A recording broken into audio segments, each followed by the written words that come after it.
That is the 9th Krishnaraj Memorial Lecture. I extend a very warm welcome to the respected dignitaries, eminent teachers, colleagues and dear students who have assembled here and have graced the occasion with their presence. It is indeed a pleasure and an honor to state here that the event today has been jointly coordinated by different organizations working towards humanities, ethics, public health, research and social sciences, with the common goal of achieving comprehensive excellence in healthcare. May I introduce these organizations briefly? Anusandhan Trust is one of the organizations. Was established in 1991 to establish and run democratically managed institutions to undertake research on health and allied fields. Say Health, that is Center for Inquiry into Health and Allied Fields, is a research center of Anusandhan Trust and focuses on social and public health research and policy advocacy. Dr.manu L.Kothari, Chair of Medical Humanities, officially established in 2016, is the step towards inculcating in undergraduate and postgraduate medical students humanity, ethics, a love for philosophy and the arts, and while enriching their lives, simultaneously help them treat their patients with empathy and kindness.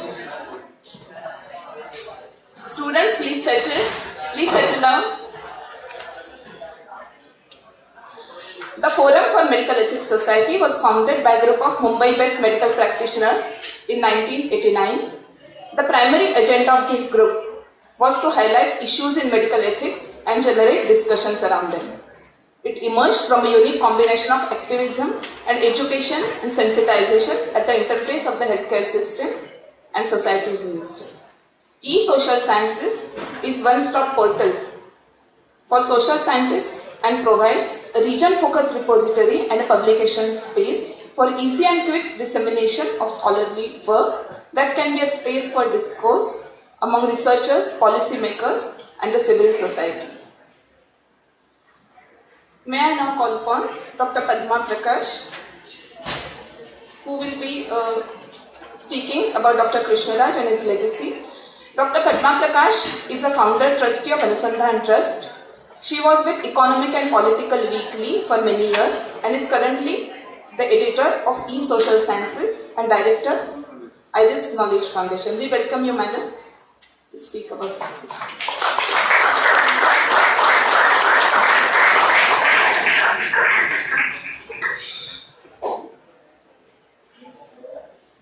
Thank you. Well, friends, I welcome you again to the 9th Krishnaraj Memorial Lecture. Good to see all of you here. I am here to say a few words about the lecture series and about the Economic Political Weekly and Krishnaraj. Just to give you a background, to begin with, Anusandhan Trust instituted the lecture series in 2006, and for several reasons. And chief among them was that we wanted to honor the memory of Krishnaraj, whom all of us knew in different capacities. Krishnaraj was with the Economic and Political editor of the Economic Political Weekly for 35 years. The Economic Political Weekly is one of the foremost social science journals in India and the world over.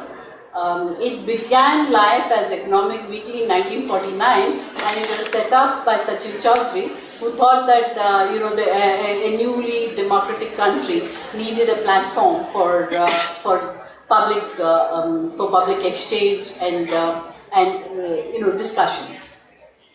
In '66, it became the Economic and Political Weekly, and that's around when Krishnaraj became the editor. For 35 years, he was its editor. The thing is, Economic Political Weekly it was run by a trust of very eminent people, but it is still run by a trust by very eminent people. But the point is that it had a lot of financial constraints. It didn't have any kind of financial support. Its only income came from small subscriptions and from small advertising, etc. And yet, every week it came out regularly. The unique thing about Economic Political Weekly is that it combines not just academic papers but also a space for public debate. And this is a pattern that has continued all along. At the time that Krishnaraj took over the Economic and Political Weekly, it was hard, not just in terms of finance, but it also in terms of getting articles. He had a hard time persuading people, persuading young scholars to publish with the EPW. And he became an expert at kind of persuading young people to publish in the EPW. Nobody could say no to him. And he also became a mentor and a kind of guide to young scholars who wanted to write. And there are many today who will tell you, many eminent social scientists who will tell you that how they came to publish their first academic paper at the EPW and how much they owe to Krishnaraj. The thing is, while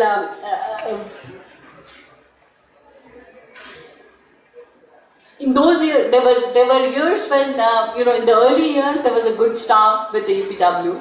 But in later years, it became more and more difficult to have an editorial staff. And it was a long period in which Krishnaraj was almost alone in the editorial thing. And that was when he actually lived EPW in a sense. And week after week, it came out and, which is why people do not know Krishnaraj very well, is because he spent all his time in the EPW. So, and of course, this was possible to a large extent because of the support and encouragement of his spouse and his partner, Dr. Krishnaraj, who is herself an eminent scholar, a pioneering scholar in women's studies. Unfortunately, she is not here because she's not been keeping too well. But that is the essence of EPW, in the sense that it was all work. But at no time, I worked with him for 19 years, at no time was any visitor, refused, how shall I say, audience with Krishnaraj. Whether it was a young student or an eminent scholar, regardless of social standing, regardless of ideological, background, everyone was welcome in the EPW. And Krishnaraj would spend time with them, spend time with the visitors, even on days when we had to send the issue to press, and there was a lot, we had to send the issue to press for the evening. But he would be spending time with his visitors. And I think he gained a lot. I mean, this is how a journal has to grow. It has to grow not just because it is a space where people come and publish. It is a journal, in EPW especially, was a journal which actually made people scholars, And so he was a mentor and a guide to so many of us. And to this day, contributors will tell you how they kind of treasure the letters that he wrote to them, either to talk to them about their articles or even to reject it. I've heard people say, I still treasure that letter that he wrote to me, rejecting my article. And that acquires a lot of significance today when we don't pay too much attention to writing letters and it's all email. So and it's something to be thought we need to think about. For many of us in the Anusandhan Trust, who had the privilege of being friends with him, his sudden passing was a shock. So we'd all known him in different capacities at different times, and we wanted to set up an annual event to commemorate his dedication and to set up a platform for public debate and discussion, which is what he did with the EPW. So we thought we should continue with that kind of a tradition.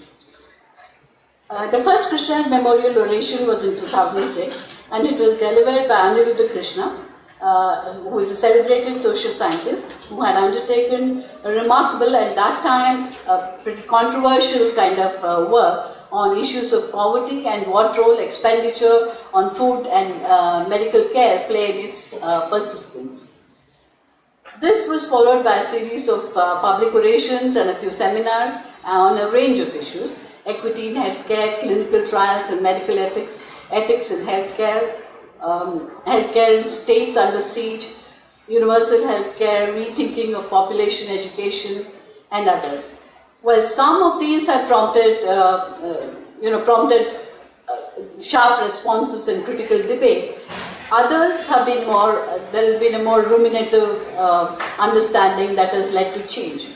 But in every case, these orations have been engaging and have brought onto public platforms issues that need to be debated and discussed.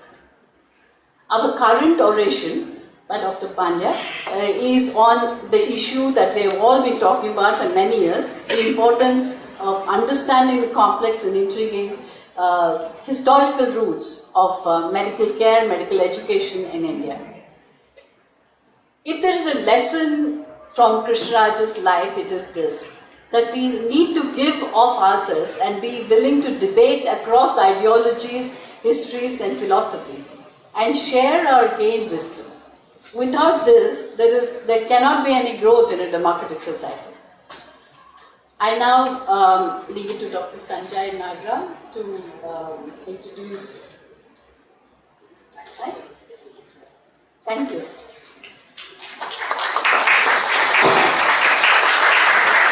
Thank you, madam, for that wonderful and inspiring introduction. The chairperson for today's oration, our own director, Dr. R.SUPE sir, has not been able to join us here, but he will be joining us shortly because of some meeting he has to go. It is indeed my privilege to introduce the discussant for today's oration, Dr. S.P. Kalantri. Dr. S.P. Kalantri is Director Professor of Medicine at the Mahatma Gandhi Institute of Medical Sciences and Medical Superintendent of Kasturba Hospital, Wardha. In 2004, he won Fogarty AIDS International Research Scholarship and obtained his Masters in Public Health Epidemiology from School of Public Health, University of California, Berkeley at MGI-MS. Besides teaching and managing the hospital, Dr. Kalantri also does clinical research in collaboration with University of California, Berkeley and McGill University, Canada. He successfully campaigned against sponsorship of medical conferences by the drug industry and introduced low-cost drugs in the hospital. The hospital information system that he has helped build has improved the quality and management of healthcare. Dr. Kalantri edited MFC Bulletin from 1989 to 92 and was Associate Editor of the Indian Journal of Medical Ethics from 2001 to 2004. We welcome you, sir, here.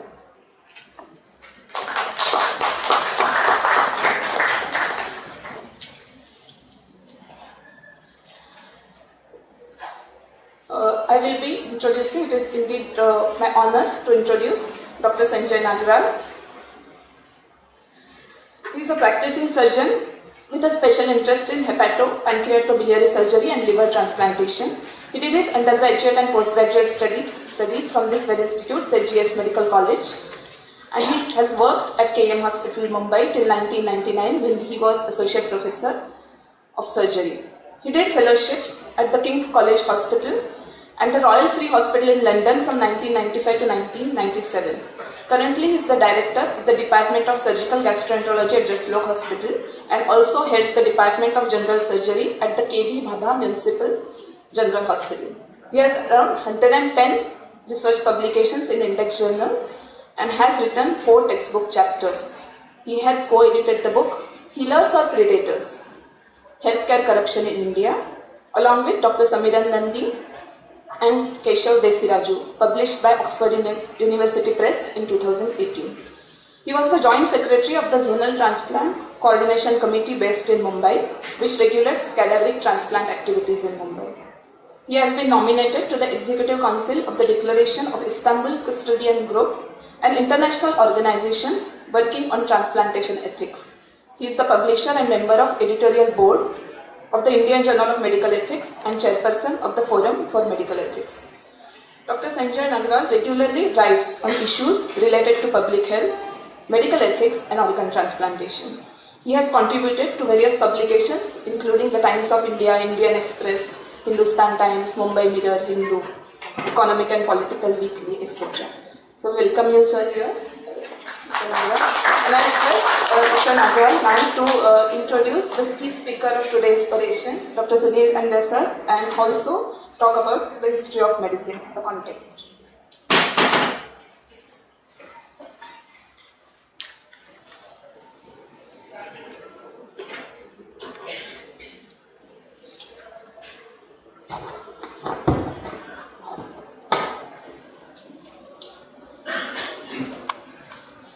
So,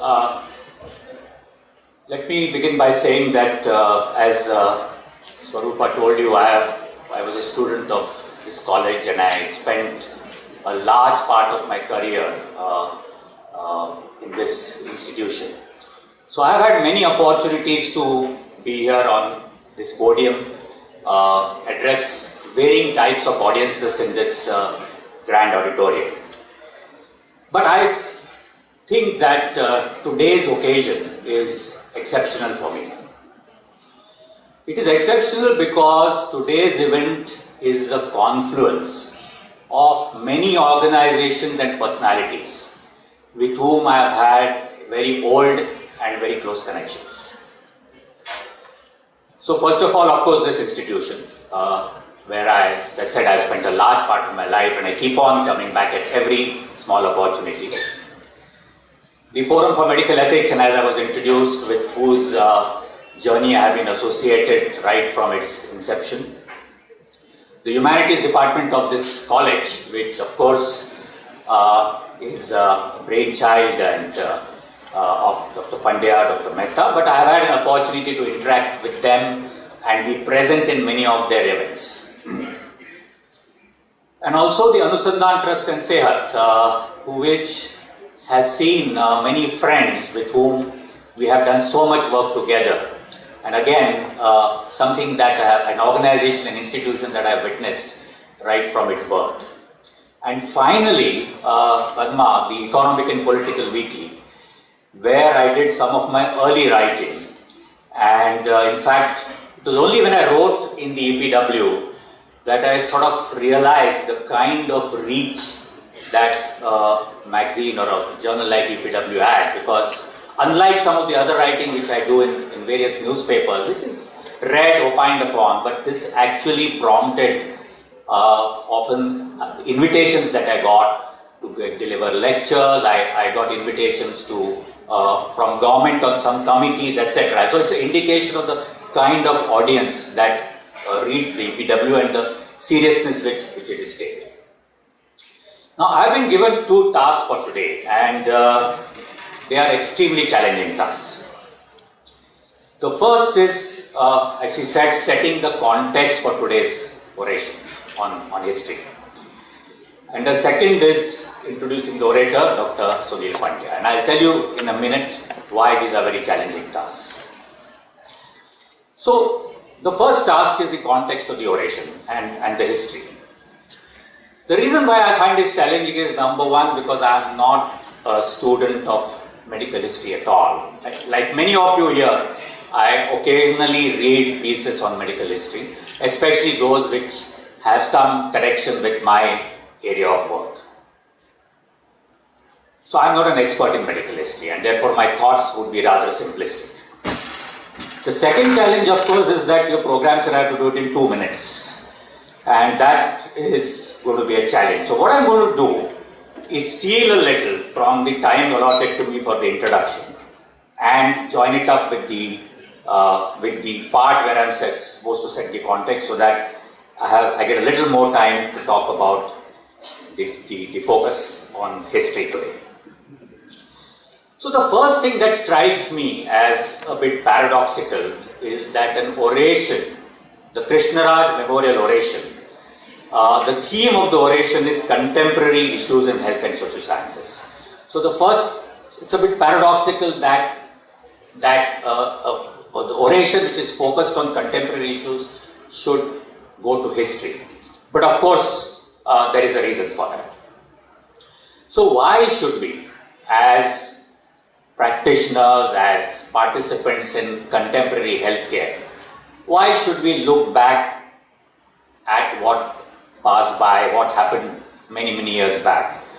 Is it just an exercise in nostalgia? Is it just a kind of, you can say, an emotional trip? Or is there something more to it? And that, I think, is is a question which kind of struck me as something that maybe I should address in a few minutes. Now, the usual reason that is advanced when anybody talks about why we should look back at history is this famous quote from George Santayana, and many of you have heard this quote in varying forms. This quote has been twisted around and the words have been changed, but essentially it said, those who cannot remember the past are condemned to repeat it. And in various ways this has been repeated. So if you don't learn from the mistakes and the errors of history, you are condemned to repeat those errors. So that's the classic reason why often we are exhorted to look back at history, and I think it's a very, very important reason. But I think when it comes to medicine and the history of medicine, there may be some more specific, perhaps some more very precise reasons why people attempt to go back and look at history. Now, I'm going to introduce Dr. Pandya, and of course in that context I'm going to talk about his writing on history.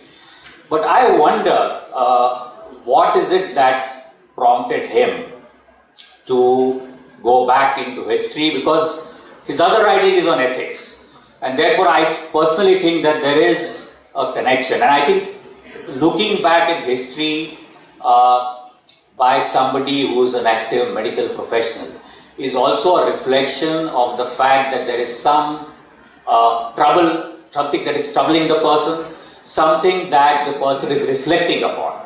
And I think this is a very important role of looking back at medical history. I think what it does is that it widens the sweep of our understanding of medicine. Besides that, I think when you go back to history, it necessarily points out to you the connections that the practice of healthcare and the practice of medicine has with events around in those epochs. So for example, the connection of medicine with war, with conflict, with famine, with migration, with natural disasters is brought out very well when you start looking back at history. So what it also does is, I think it is a reminder of the fact that medicine, healthcare, health sciences are on one hand a science, a pure science, a clinical science, but also are very strongly linked with social sciences. So I think history can be a vehicle as a reminder of this larger connection of medicine. And therefore, I also think that the study of history could be a small weapon, or even, let's say, a strategy to bring back humanities, as the department here is trying to do, social sciences, as some of the organizations involved in today's event have been attempting to do, ethics, because I think ethics is best talked about often in a historical sense. And therefore, in a sense, it is fitting and entirely relevant that 9 years after it was established, an oration which is supposed to focus on contemporary issues should take a break, pause, and choose to look back. And in that sense, I think the Krishnaraj Memorial Oration that is being delivered today is a bit different from what has been talked about in the previous orations. The second task I was given, which also is very challenging, is to introduce Dr. Pandya. I had the opportunity of introducing him last year in an event in the hospital that we work together in. And a problem with Dr. Pandya is that when you ask him for his CV, he sends you an extremely short CV. And with a further request which says that, please be mercifully brief. Now what I'm going to do is, I'm going to largely honor your sentiment, but I'm going to circumvent the problem by not talking so much about him as a person, but sharing a little about some of the institutions that he has created, helped create and nurture, and some of his writings. So without dwelling on the personality, because I know he's very uncomfortable with that, I shall try and talk about some of his work. But let me first quickly read the official CV that he gives, because I think it's important to put that on the table to give the perspective, to locate him in terms of his career. So his official CV says that Dr. Sunil Pandya was appointed Professor of Neurosurgery at the said DR.SUNIL College in 1975 and retired on superannuation in 1998. He is an alumnus of G.S.MEDICAL College and Sir J.J. Group of Hospitals in Mumbai, something that he is going to talk about today in his talk. He obtained his MBBS degree from the University of Mumbai in 1961 and MS in General Surgery in 1965. His training in neurosurgery was under the guidance and supervision of Dr. Gajendra Singh at JJ Hospital and Dr. Hobi Dastoor at KEM Hospital. Later he pursued specialty training in the Institute of Neurology in London with Professor Valentin Lobu and the Institute of Child Health in Great Ormond Street, London, with Doctors Kenneth Hill and Norman Grant. Dr. Pandya is a life member of the Neurological Society of India and the Asiatic Society of Mumbai. So that's what you get as his official CV when you ask him. But as I said, rather than me sort of waxing eloquent and as a personality, I would spend the next few minutes talking to you about a few of the institutions that he has helped create. The first, and there are many young people here, some of you probably just entered medical college, and with time you will start seeing the specialty and super specialty departments of this hospital. But the first institution that Dr. Pandya has greatly contributed to is the Department of Neurosurgery of this hospital. Perhaps one of India's oldest, largest, and dare I say finest departments of neurosurgery, and I'm going to tell you soon why I think it is one of the finest. But it has trained a large number of neurosurgeons in this country, and if one goes across the country today, looking at leaders in the field of neurosurgery, many of them would be trained in this department. At once upon a time, this was probably one of the few departments in the country which was offering comprehensive postgraduate super specialty training in neurosurgery. But that's not why I think it was a fine or a unique department. I observed that department when I was across in the general surgery department, and I would meet Dr. Pandya very often because we at that time were in the process of setting up the Indian Journal of Medical Ethics, which I'm going to talk about in a minute. But I think it was a fine department because, number one, the staff of that department, and I'm talking of the professors, and some of you would have witnessed this, work from 9 a.m. to 6 p.m. well beyond official hours. They were all there. They were all there till the evenings. All the three senior professors were big names now in their respective field, worked together in great harmony, and they split their areas of specialization. There was no separate office for the head of the department. So there was a big office where everybody sat, everybody together, and including the resident doctors and the junior staff. In the OPD, everybody sat at a large table, so everybody was together. There was no jumping of queue for anyone, even those with a note from the dean or any minister.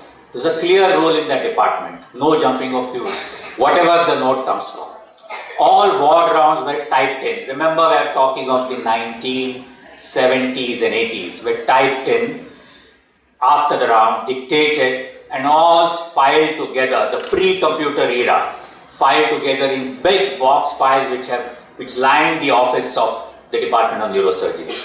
And if you ever went there, out of interest for some form of data and research, all you had to do is ask them about a particular disease, and within minutes, because it was all classified based on name and diseases, a huge cupboard, and within minutes they could procure it for you. So in the pre-digital era, this was a department which had one of the finest set of records. So when I say that this was a fine department, what I mean is that it was very unique in these respects, and that partly reflects Dr. Pandya's personality.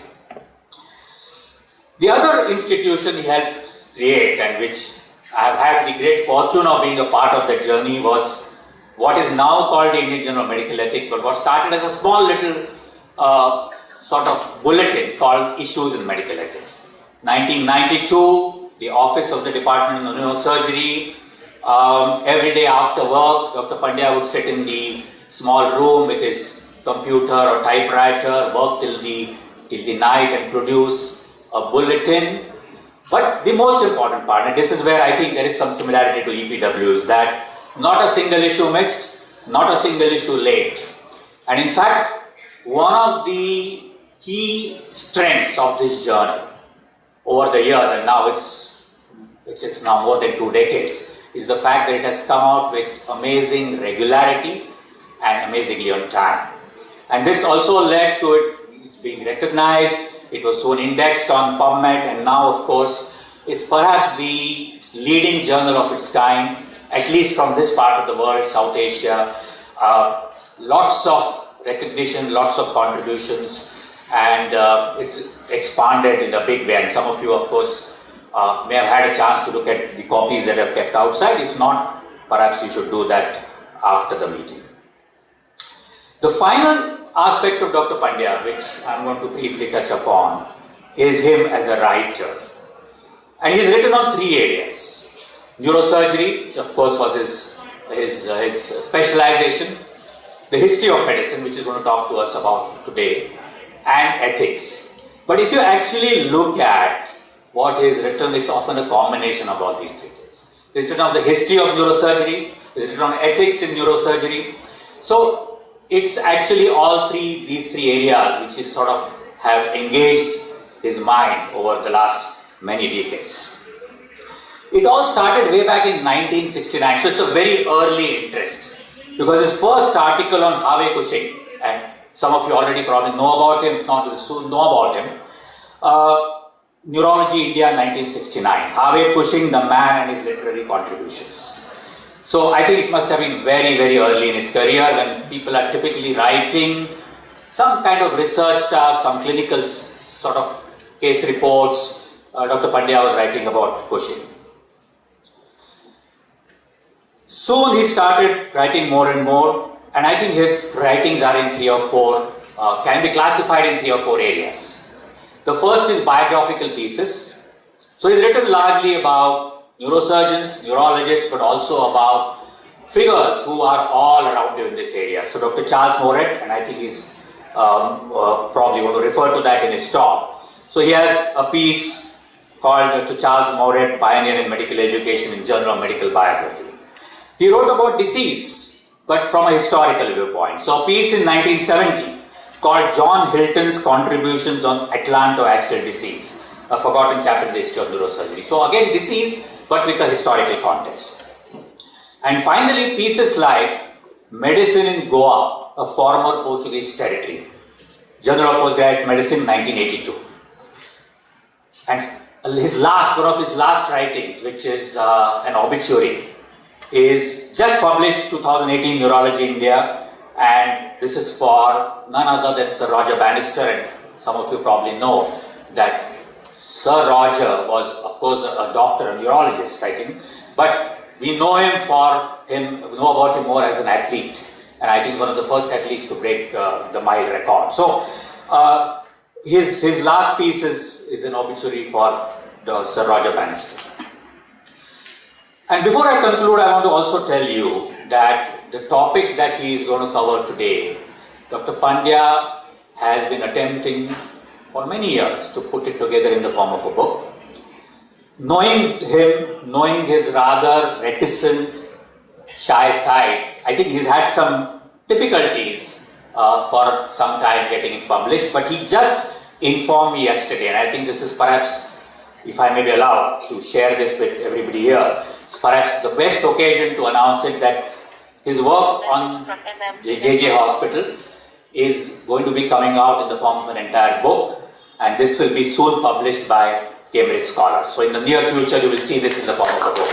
I thought I'd take the opportunity to announce this. So with this introduction, and I hope Dr. Pandya has not transgressed the line. I have not talked too much about you, but about the work you have done. May I now, ladies and gentlemen, invite Dr. Sunil Pandya.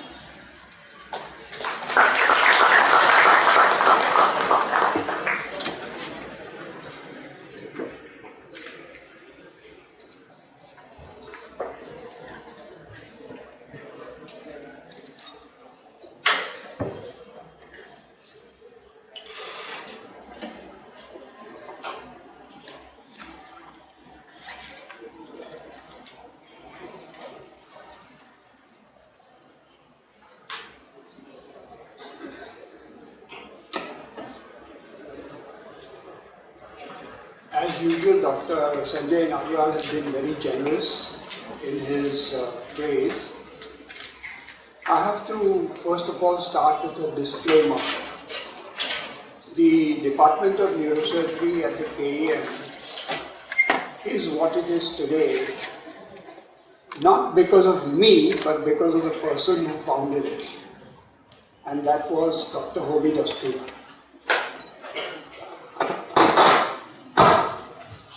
He had studied neurosurgery in Britain with a very, very eminent neurosurgeon of that time, who eventually was knighted.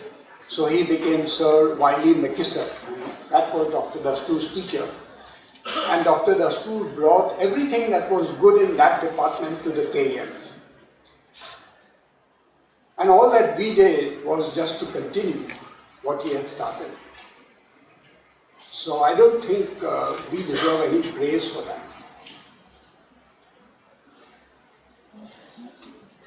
He was quite right when he said that we share an experience with Mr. Krishnaraj, Dr. Krishnaraj. And that is the difficulty that we had when we started preparing what eventually became the Indian Journal of Medical Ethics. We went through the same kind of experiences that he went through. And so we understand what he went through. Today's talk is going to be an exercise in understanding the fate of institutions over time.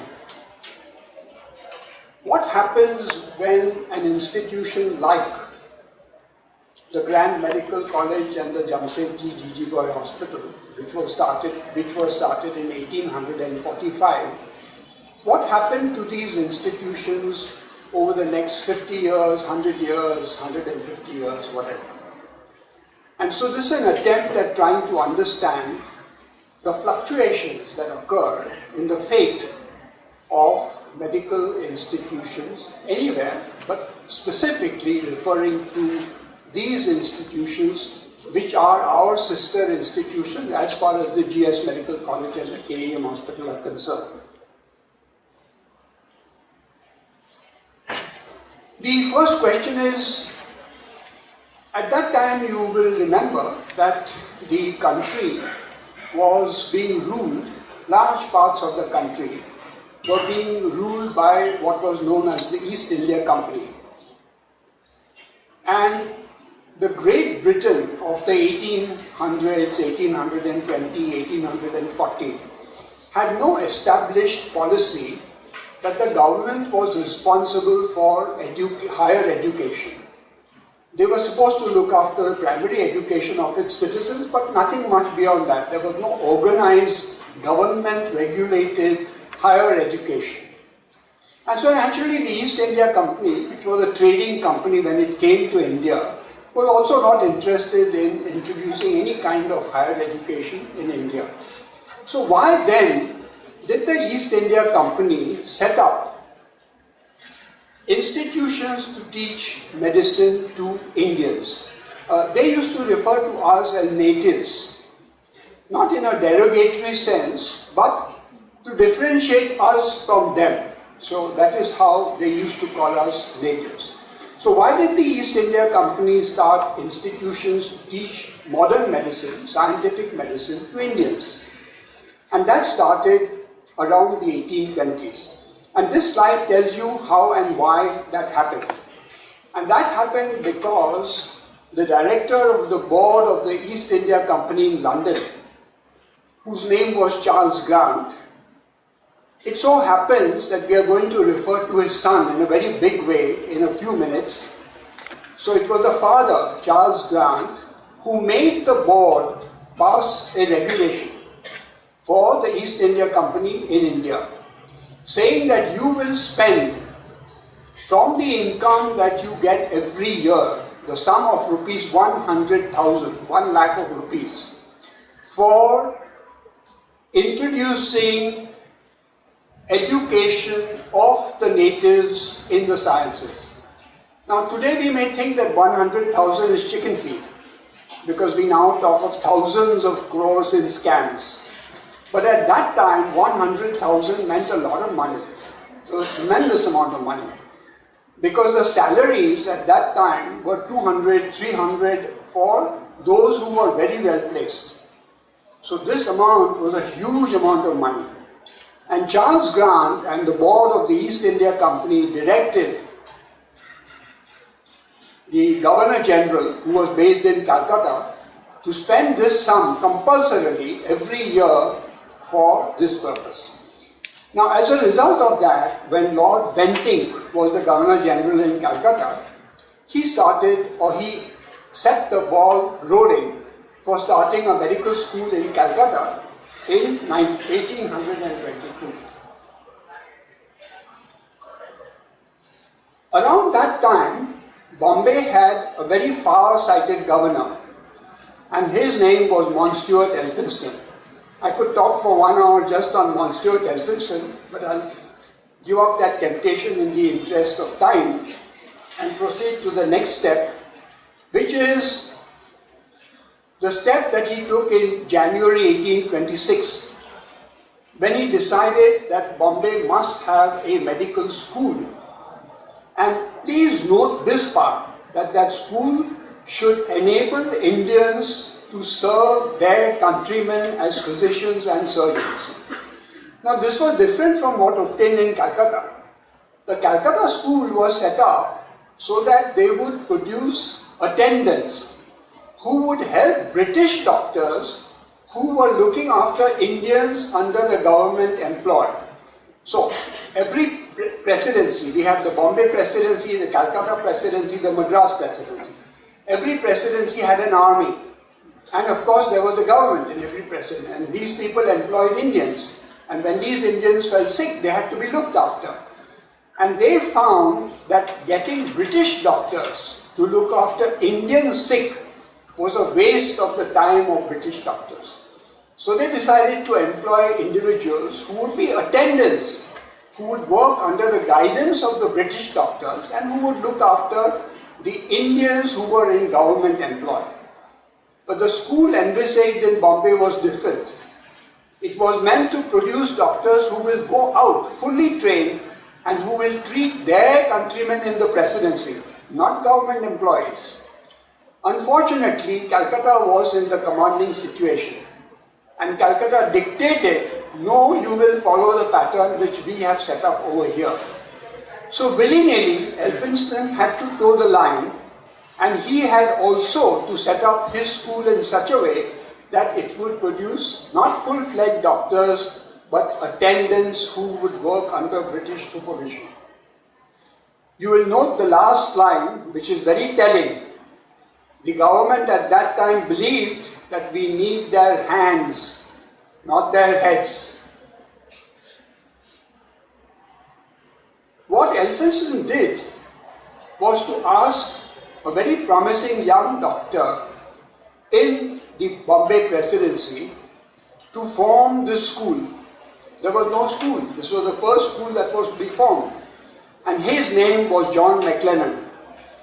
We have no portrait of John McLennan. This is the only image that I can find after years and years and years of search.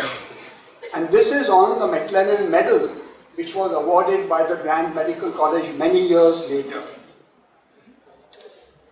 Now, these are the conditions under which McLennan was told to teach students medicine. He had a total staff of 4. And of these 4, 2 were munshis and 1 was a pew. So the only medical person on that staff was McLennan himself. He was told that you have to teach anyone above the age of 12 who comes to you for education. So he had to start with individuals who were 12 years old. And he was told that you will teach them in their native languages. So Marathi, Gujarati, you teach them in those languages. There were no books in Marathi or in Gujarati or in any other Indian language that he could use. So he had to get books from England and translate them and prepare translations which would be used to teach these students. Finally, there was no hospital attached, so neither he nor his students had any access to patients. So all the education was all theoretical education. These are some of the books which McLennan published. And these books, fortunately for us, are available even today. If you go just a little bit further south to Dadar, you will find this Mumbai Marathi Granth Sangrahalaya. And there you will see these copies of these books. You can go there even today and you can have a look at them. And these books were in use even after this medical school was abolished. Because if you look at the last book, you will find that it is published in 1852, the book which is on your extreme right-hand side. Now, after a few years, a review was made of the functions of this school. What did it achieve during those few years? By that time, Elphinstone had gone and there was a new governor in Bombay. And the medical board under this new governor came to the conclusion that the school was a dismal failure. It had achieved nothing. And the even more tragic conclusion that they came to was medical knowledge is not communicable to the natives of this country. They cannot be taught medicine. They are incapable of learning medicine. And therefore, this school should be abolished.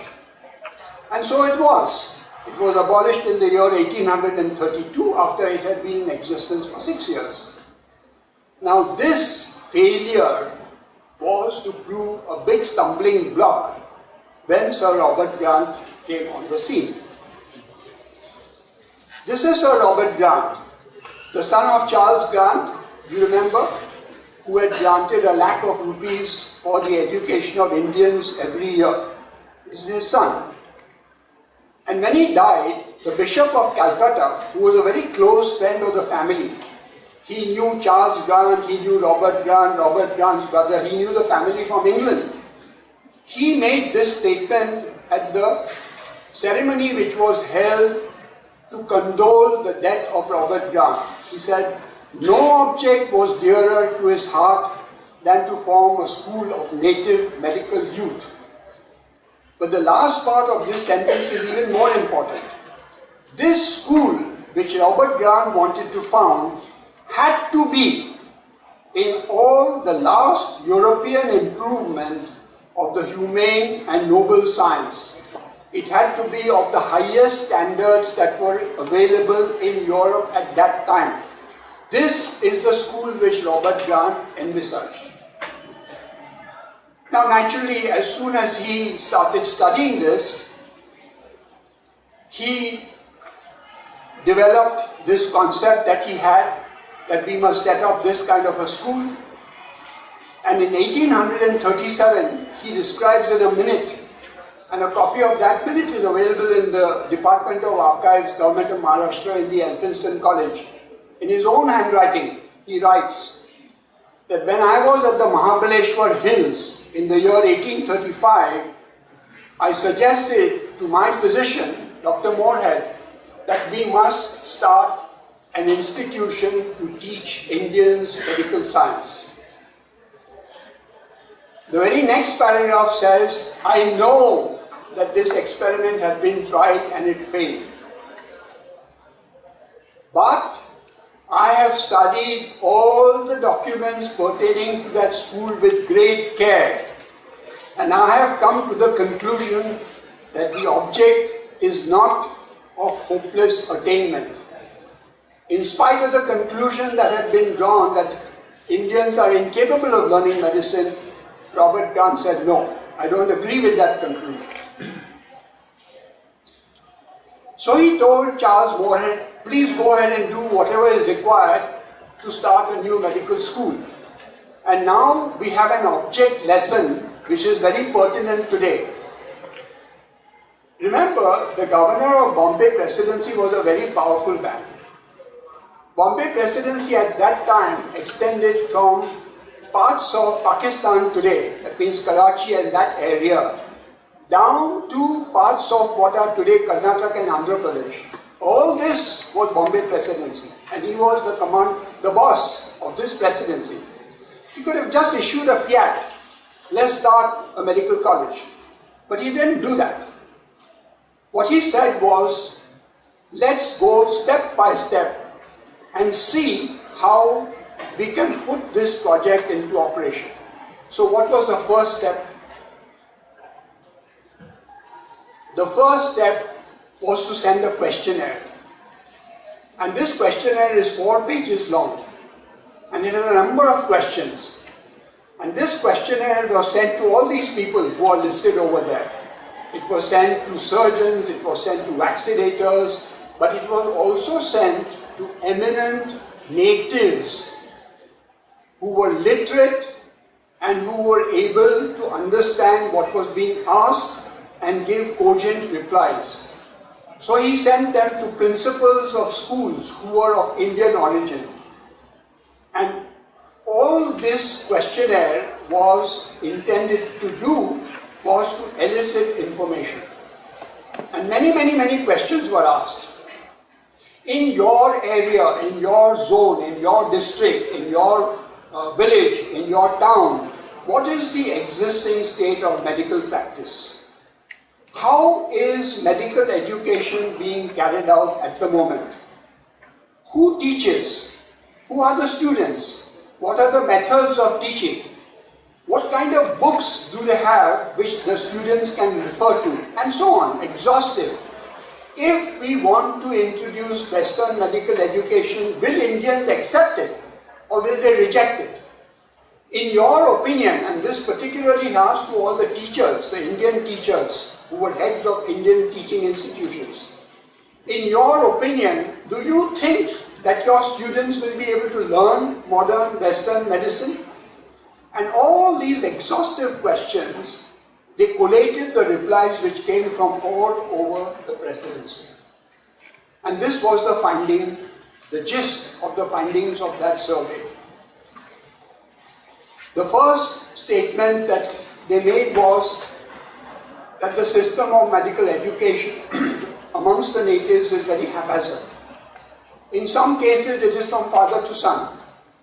So the father, who is a Vaid or a Hakim, teaches his son and he teaches his son and so on. So it's a practice which runs in the family. Another way of getting medical education was to become an apprentice. So you enter the house of the Vaid or the Hakim and you do all the menial tasks, cleaning the floor, washing the clothes, cooking the food, all the rubbish work. And in return, the Vaid or the Hakim would impart education to you over some years. Books were very scarce, hardly any available. And in any case, those books were useless because most of the Vaids and Hakims and the people who wanted to study with them were illiterate. They didn't know how to read. So books were really of no value. Now, you might feel that this is a kind of a biased study because it was carried out by Britishers who had a motive. The motive was to start a medical school. But an independent study was carried out by Dr. Sakaram Arjun, who, as it happens, was a graduate of the Grand Medical College. And this independent study was carried out almost 50 years later, in 1883, on his own. And he found that the conditions were exactly the same as they were in 1837. And Sakaram Arjun has published a detailed paper with a description of his own findings. So the situation had not changed as far as education of Indians by Indians was concerned outside the British system over 50 years. And these were the conclusions that they came from the survey. First of all, the establishment of a medical school is practical and is advisable. Then came a very crucial statement. Medical education can only be conducted by approximating as nearly as possible the systems of instructions followed in Europe. The standards must be as high as in any medical school in Europe. You cannot have a second-class education for Indians. And thirdly, we want to educate students not to become government servants, but to become independent practitioners. The view that Elphinstone had propagated in the beginning, but Elphinstone had been overruled. And now this committee, probably at the prodding of Robert Grant, probably at the prodding of Moorhead, we don't know, they came out with the same kind of a proposal. And this was a big departure, because by that time there were two medical schools in India outside Bombay, one in Calcutta, one in Madras, and both those schools were only to educate servants for use by the British to treat Indians under their employment. So this was a radical departure from what was in existence in Calcutta and in Madras. On the basis of this collated findings of the survey, Sir Robert Grant proposed the formation of a medical college in Bombay. There were some hazards, but we won't go into those. And Jamsetjee Jejeebhoy, who was a very prominent merchant in Bombay, learned of this proposal. And when he learned that this proposal has been made, he instantly offered a grant of 100,000 rupees. Remember, this is 1830s. 100,000 rupees is a lot of money. For the creation of a hospital which would be set up side by side with the medical college. Remember, McLennan's school had no access to a hospital. They had no patients, theoretical teaching. Jamsetjee Jejeebhoy said, no, if you're going to have a medical college, you must have a hospital. And so he set up at single individual's expense, one person, set up an entire hospital to go with the medical college. I don't know of any other example, certainly in this country and maybe not in many, many other countries, where one man has donated an entire hospital to a medical college. And this is Sir Jamsetjee Jejeebhoy.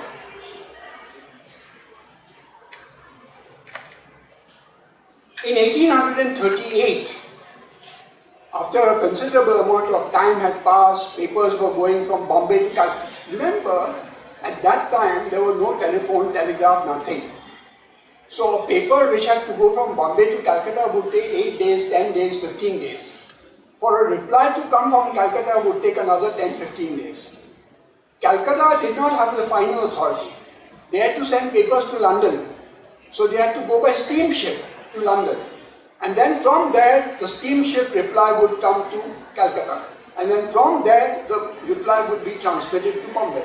So it took a lot of time getting any kind of decisions or making any kind of proposal, discussion, whatever. So it took time. And in 1838, Sir Robert Grant wrote this as part of his minute.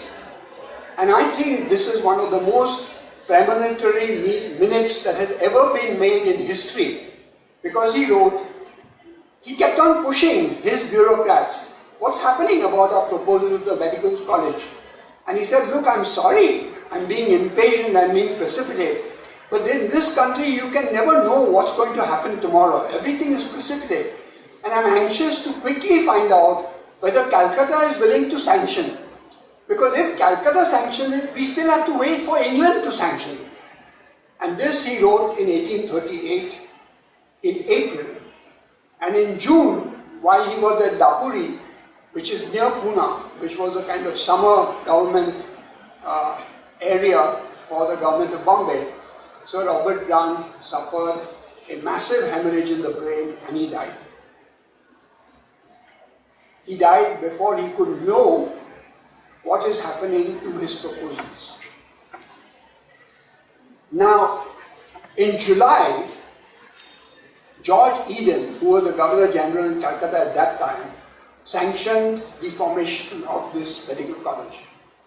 And at a public meeting which was held to commemorate the death, to condole the death of Sir Robert Grant, Nana Sankar Sheth, Nana Chowk, named after Nana Sankar Sheth, who was a very, very prominent citizen of Bombay, he proposed that this college should be named after Sir Robert Grant, who had so ably and enthusiastically planned it and zealously advocated its cause.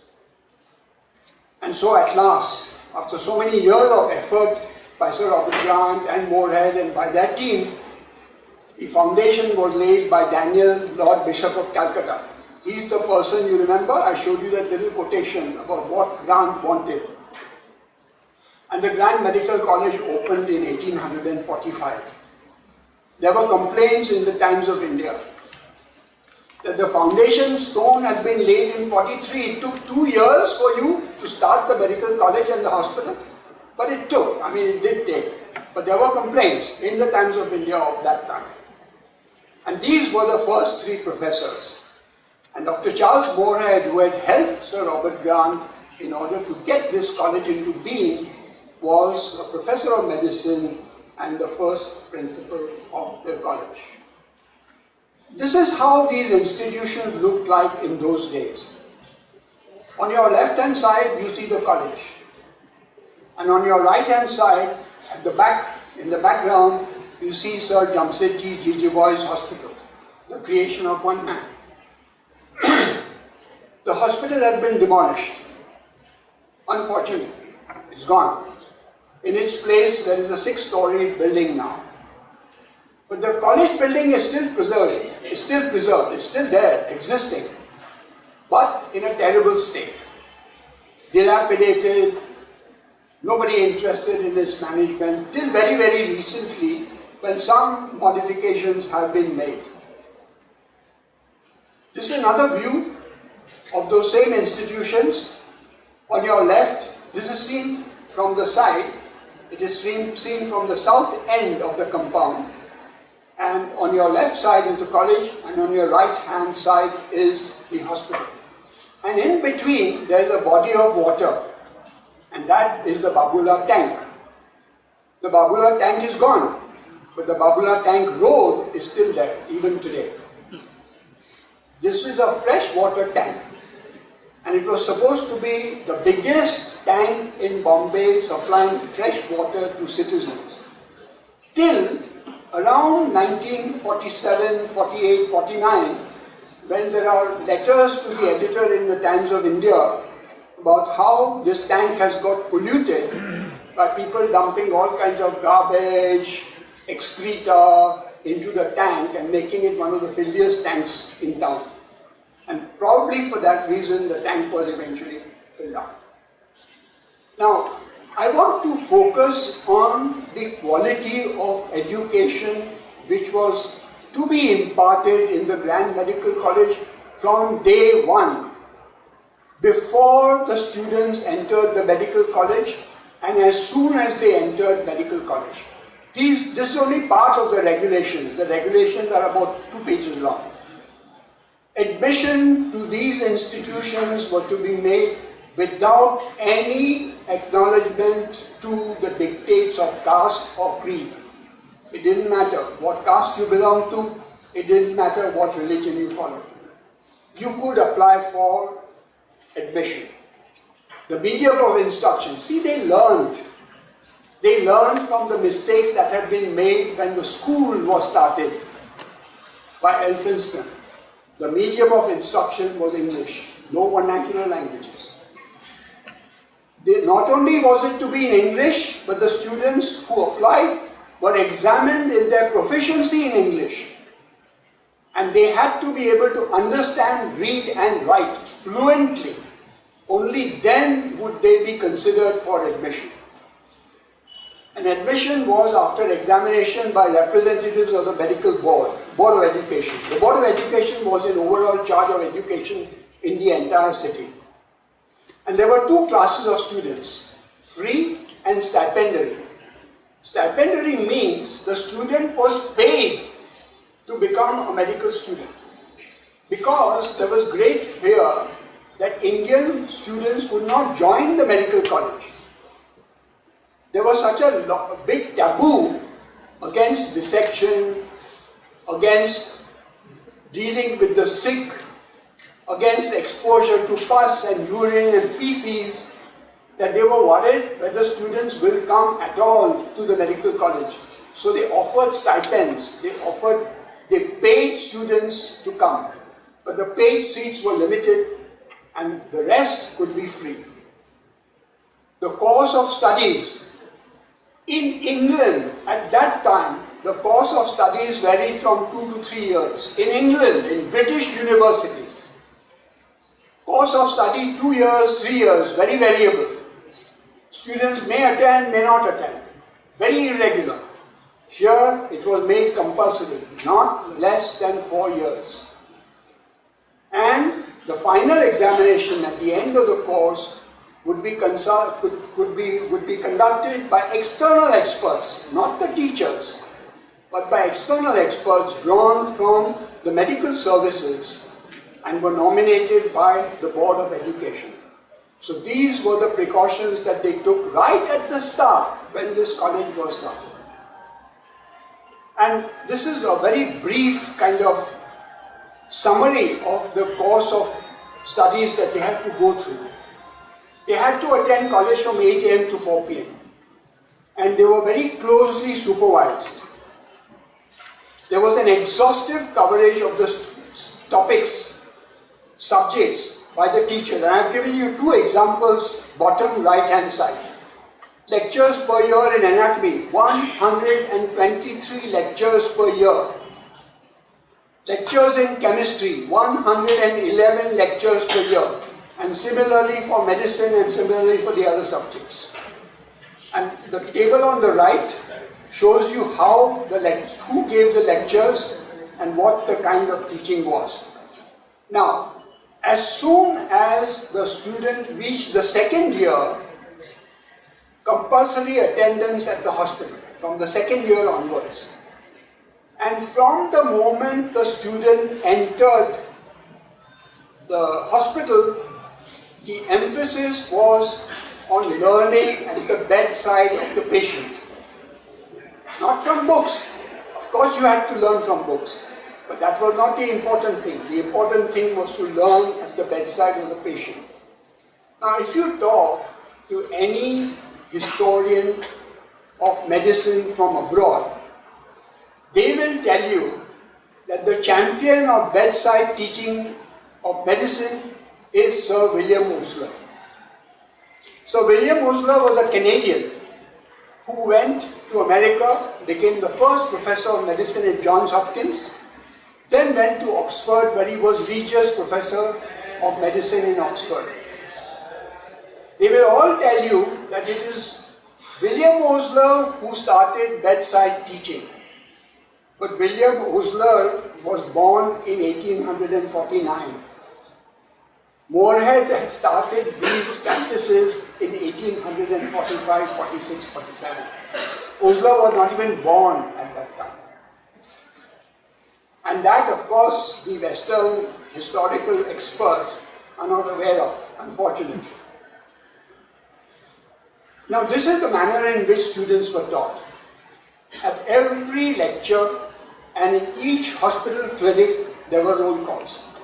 And if a student persistently did not attend, then he would be hauled up and he would be threatened with being rusticated.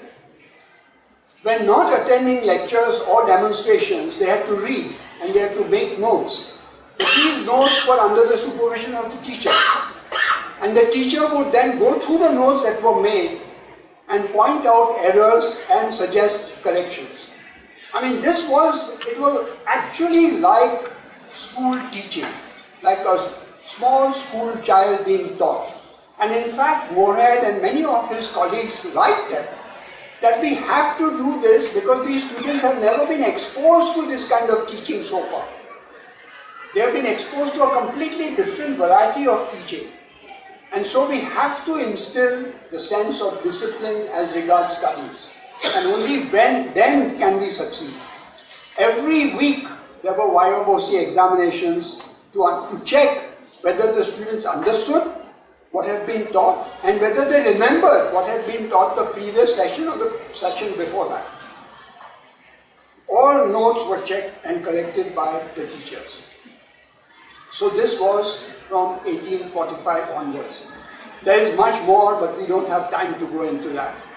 And in 1851, external examiners examined the candidates and they announced the names of the successful candidates, and these were the successful candidates. Of these, I am going to particularly pay attention to number 4, and that is Bhavdaji. There is a reason why I am paying this attention. When the medical course was completed and the graduates came out, Moorhead and his colleagues realized that they may not get any practice at all. They've just come out of medical college, they will starve. So they created posts which were called sub-assistant surgeons, and they would be paid a stipend and they would serve in the Grand Medical College JJ Hospital till they could set up independent practice of their own.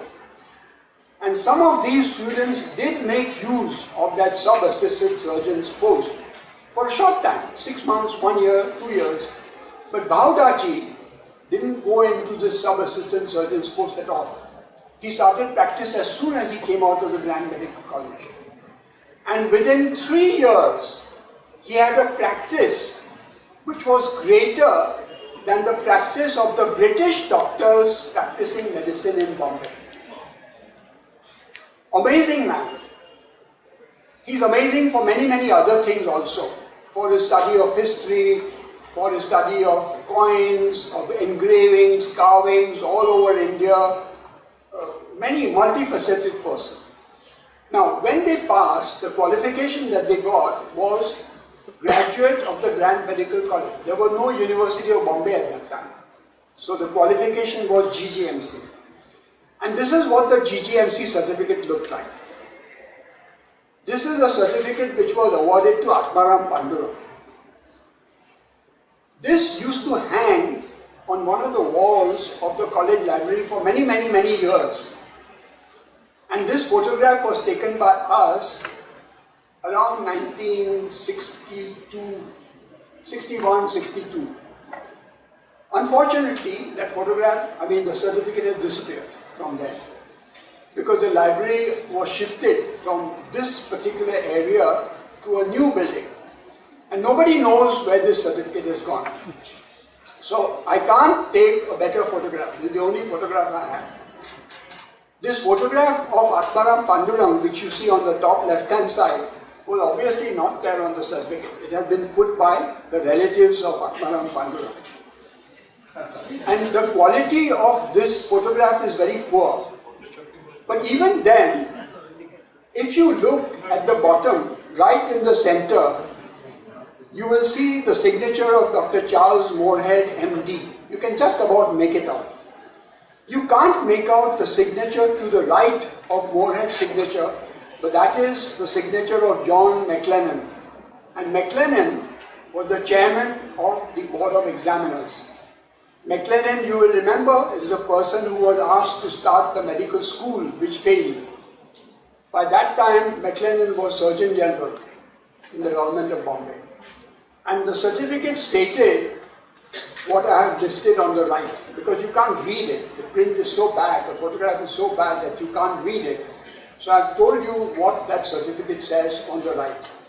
That these students have been examined in anatomy, physiology, materia medica, pharmacy, botany, and they were also examined clinically in medicine, surgery, midwifery, and medical jurisprudence.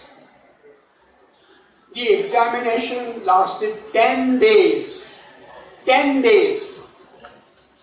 And the clinical assessment was carried out by these external examiners on ward rounds of the hospital. Not short case, long case, on patients individually, till they were satisfied that this boy knows what he's talking about. So, very exhaustive, very, very detailed examination was carried out. This examination was carried out in 1851. In 1855, 4 years later, the British journal, The Lancet, featured Dr.M.V.L.Kothari under Sketch of an Indian Physician. And the print is too small for you to read, and it's too much to read. But it is full of praise for M.V.L.Kothari. The British journal, The Lancet, not used to praising Indians, and yet there it is, 4 years after M.V.Kothari had graduated. Now, under this kind of regimen, with this kind of strict discipline, and with this kind of intensive training, the college soon gained a very high reputation. But after 1861, there were some events, and these events brought down the reputation of these institutions a bit.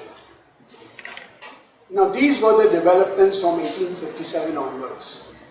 The first development was not a bad development, it was a good development, and that was the foundation of the University of Bombay in 1857. 1857, you remember, is the time when there was a revolt against the British government, the rebellion against the British government. And as a consequence of that, the East India Company was abolished, and the government of Great Britain took over the government of India and appointed a viceroy instead of the Governor General. The examination, which used to be conducted by the medical board for admission to Grand Medical College, was now conducted by the University of Bombay. And the minimum qualification required to become a medical student was the matriculation examination of the University of Bombay. And the medical degree which was awarded was not GGMC anymore, but it was LM, Licentiate in Medicine. It changed over the years. It became LM&S, and finally it became MBBS. In 1861, in spite of the protests of Dr. Charles Moorhead, a vernacular class was installed in the Grand Medical College both in Marathi and in Gujarati. Moorhead protested, "We've gone through this exercise. It has failed. We can't teach in Marathi and Gujarati. There are no texts available. There are no teachers who have the skills to teach in Marathi and Gujarati," but they were overruled. And these classes were started. Another set of classes was started for people who were intended to serve as attendants in military hospitals. This is exactly what Grant, Elphinstone, Grant and Moorhead had protested. We don't want to create a class of servants, we want to create a class of independent doctors. Instead of that, they introduced this class. And finally, we have on record in the archives and in the Times of India columns that professors at the Grand Medical College were now allowed private practice. Moorhead was also allowed private practice, but he preferred to pay more attention to the college than to his private practice. The emphasis had shifted from college to private practice. And because it had shifted, teaching and care of the patients took a nosedive. Dr. Sylvester, who succeeded Moorhead after some generations, in 1872-73 was the acting principal, and in the annual report of the college, this is what he wrote. Moorhead had gone to England in 1861, and he had settled in Edinburgh. He was no more in any way officially connected with the Grand Medical College. But he continued to show a lot of interest in the progress of the medical college and kept himself abreast of what was going on in the medical college. This is what Sylvester wrote about Moorhead. Moorhead went away in 1861. This is what he writes in 72. Moorhead may be called the pioneer of medical education in this country. Not one of his successors has ever labored here as he did. He was an enthusiast. His objection to the vernacular incubus, I believe, is well founded. And Sylvester wrote that because of these classes, we don't have enough space in the college because we now have to cater to all these other classes. And Moorhead himself wrote to one of his colleagues in 1877, 2 years after Sylvester's note, "The college as a practical school of medicine is in a rotten condition, with little chance of being recovered from it." And then he writes a heart-rending statement. "It is not pleasant to have your garden of roses being ploughed, harrowed over, and planted with hemlock and thistles." This is what he felt.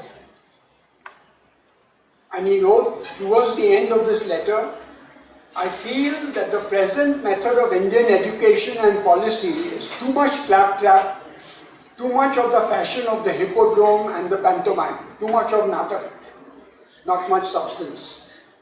I'm afraid this comment which he made is valid even today. But the fortunes of institutions wax and wane. And so over time, there were other professors and other principals who came in who salvaged the reputation of these institutions. The government withdrew these vernacular classes and these classes for attendance in military hospitals because they realized that this was stupidity.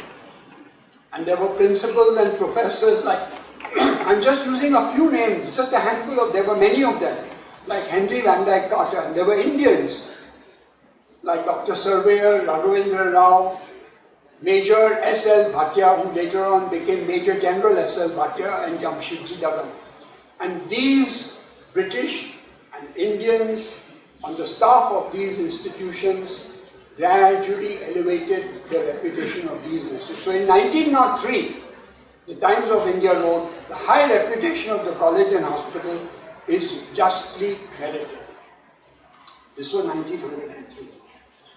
After that, the college continued to retain a fairly high reputation till around 1965, 1967, when again the rot set in. And that has led to the sorry state of affairs which we see today. What is the cause of this present sorry state? In my opinion, these are important causes. And the first and the most important is that merit is not the sole criterion for selection, appointments, promotions, awards. There cannot be any other criterion except merit. If you want an institution to rise and develop, merit and merit alone should be the criterion. Unfortunately, that is no more valid. Then there is the terrible effect of reservations on caste. Whilst you might justify reservations on caste in primary schools and secondary schools and maybe even primary colleges, by no stretch of imagination can you justify reservations at the level of professorial posts. These posts can only be on merit, they cannot be on any other basis. And then there is this terrible, terrible effect of political interference and the use of the weapon of transfer.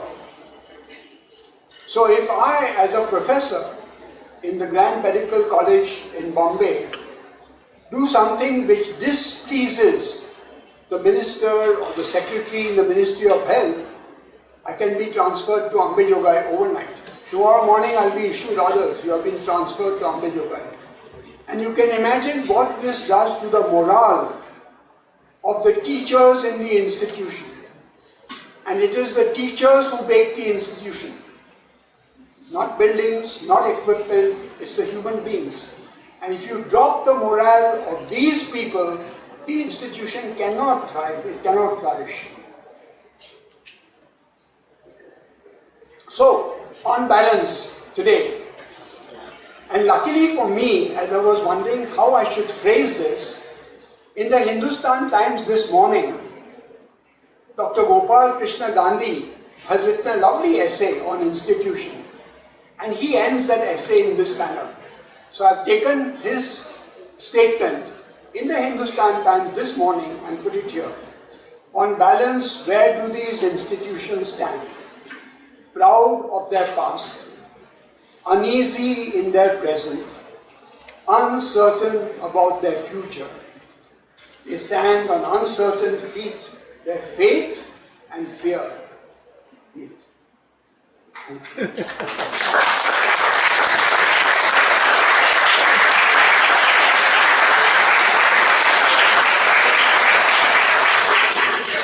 Thank you very much, sir, for this wonderful speech, and you have really taken us back into the history through this such a beautiful and wonderful speech, sir, really. Dr. Nagaraj has already spoken about sir's contributions, and to add further, sir is Dr. Pandya is chairperson of Dr.M.V.L.K, Chair of Medical Humanities, Division of Humanities of this institution. I just want to make one more statement. Yes.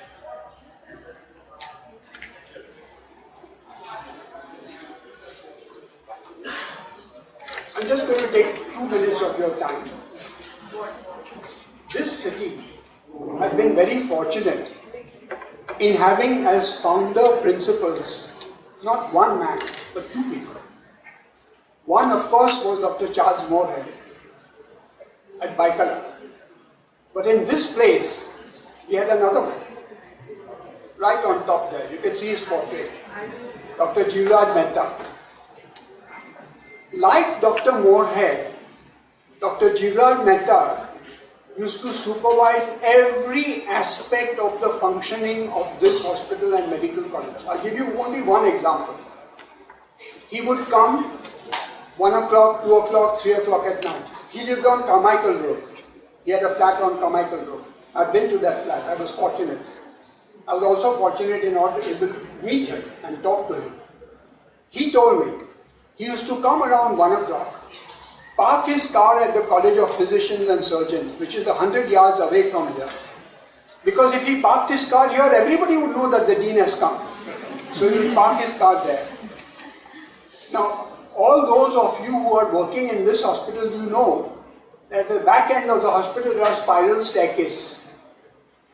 That spiral staircase leads to the entrance to each ward. If you climb that spiral staircase, the first thing you will see is the toilet. And so he would climb the staircase and he would first go into the toilet and see how clean it was. He would note each deficiency that he noted. He would then go into the ward. 2 o'clock, 3 o'clock in the morning, everything is dark.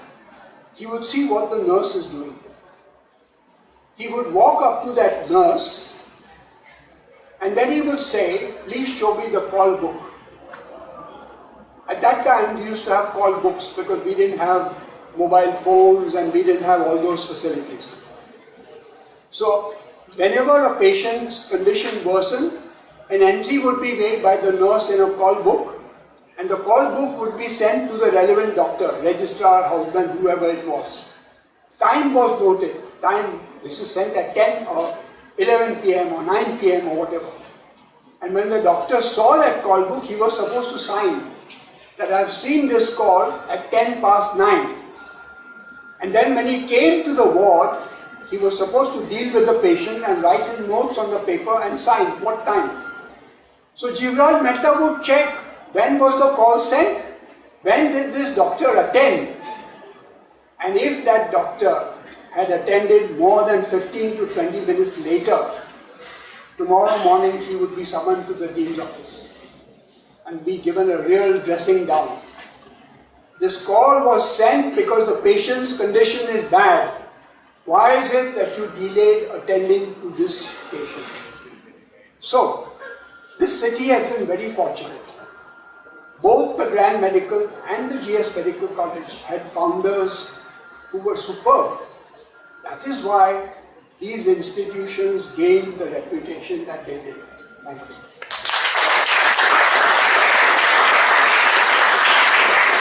Thank you, sir. It is really wonderful to know about the dedication, the diligence and the contributions of these eminent personalities because of whom we are here today. And now it's our pleasure that the chairperson for today's event and our very own director, Dr.manu sir, is here with us now. Sir is the Dean of KM Hospital and St. G.S.MEDICAL College.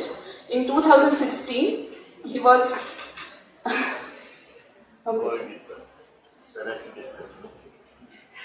So just to announce, yes,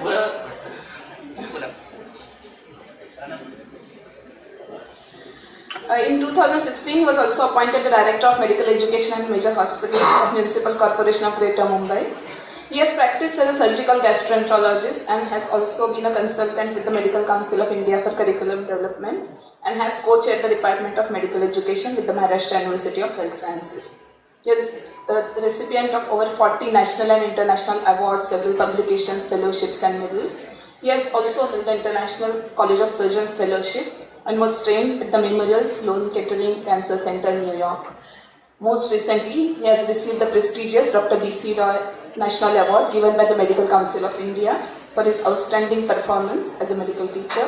The award will be presented by Honorable President Dr. Ramnath Kovind in New Delhi.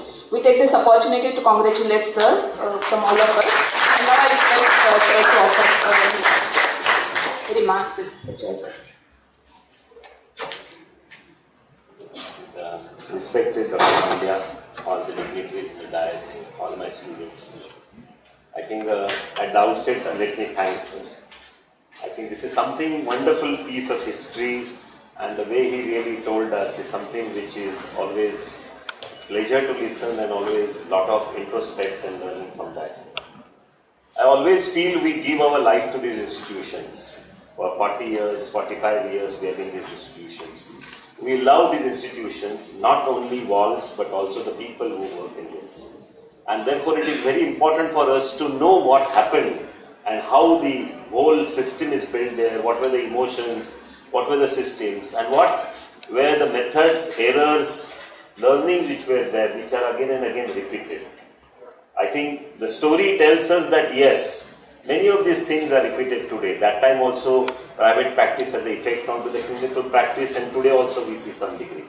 That time also there were issues about the Marathi inclusion, and today also there are some issues like this. So I mean, so many things about an institution's reputation, but I personally feel institutions of this greatness survive because of the people who have constantly there act as pillars. Probably one person definitely you say made a difference on this, but many pillars of these institutions have really held this kind of forts for years together today. And that's the reason these institutions really survive. And it's worth learning from the history of these institutions. I think today only somebody asked me, where is the history of Mumbai and history of medical colleges? I think it's a right answer Sir has given. Yes, there is a history, you have to know it, you have to learn it, and of course you have to see that you probably do not make the same errors, or how do we really cope up with that. So thank you very much Sir for making this. Thank you so much. And now I request a discussant, Dr. Jamsetjee, to discuss it.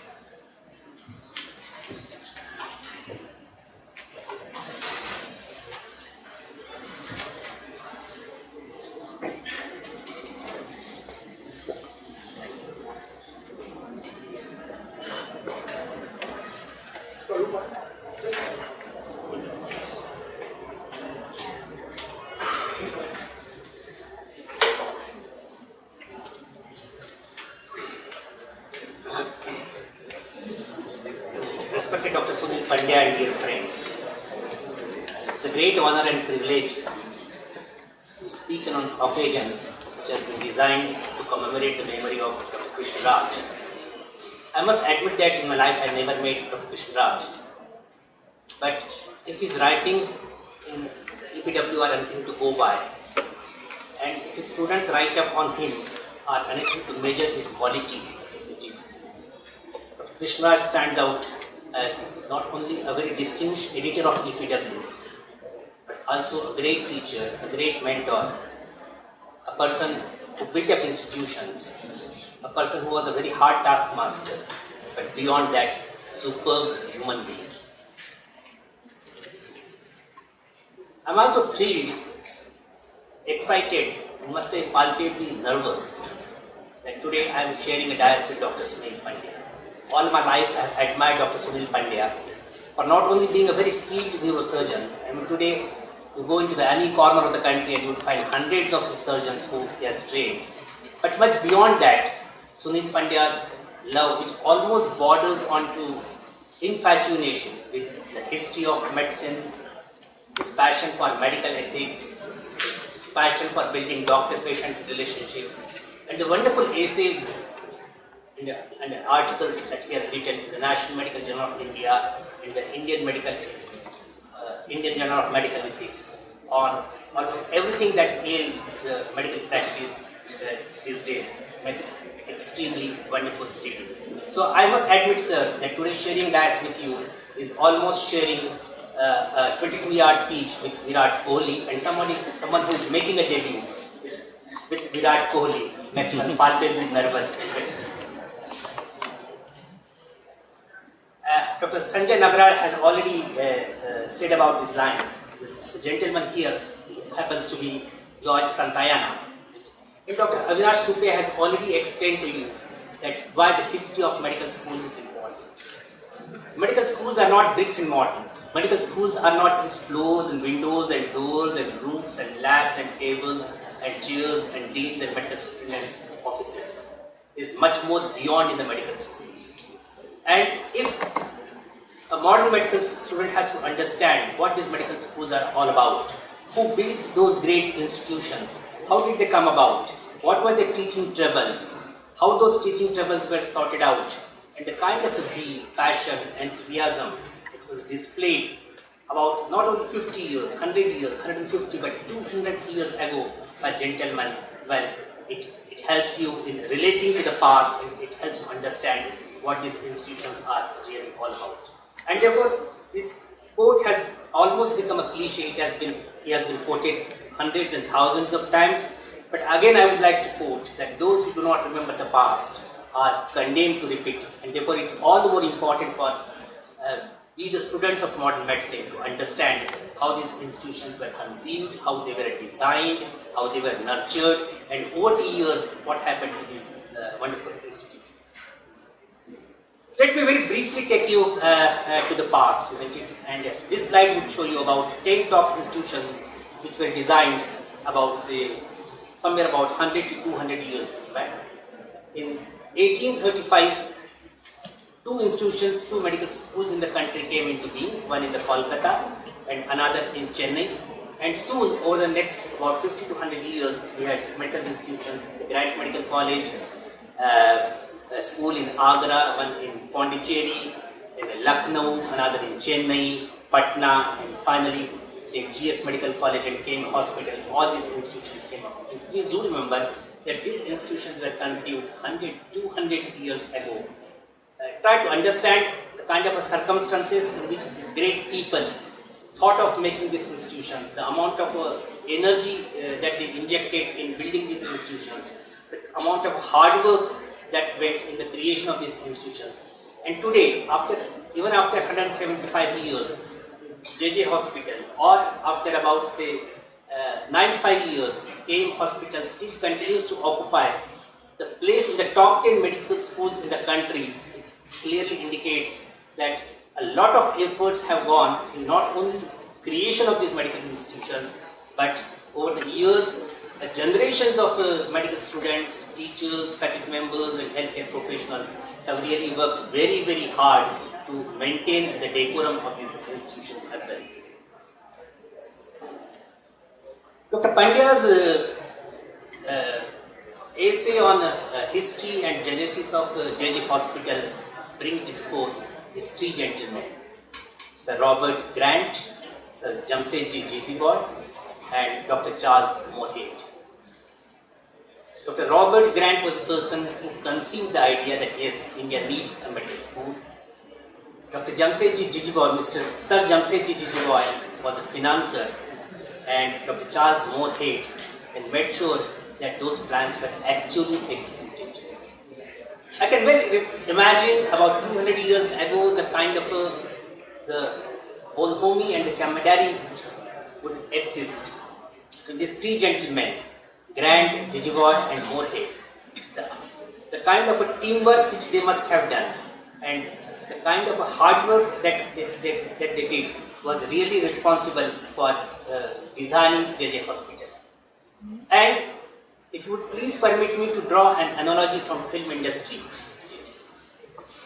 I would say that in the 1960s, the kind of a bond that existed between Raj Kapoor, Shailendra, Hasrat Jaipuri, Mukesh and Shankar Jaikishan, and year after year, decade after decade, this gentleman kept on creating the wonderful movies. The same amount of zeal and passion probably existed between Grant, Moorhead and Jamsetjee Jejeebhoy. So all in all, it was a teamwork. It was not an individual who was creating an institution.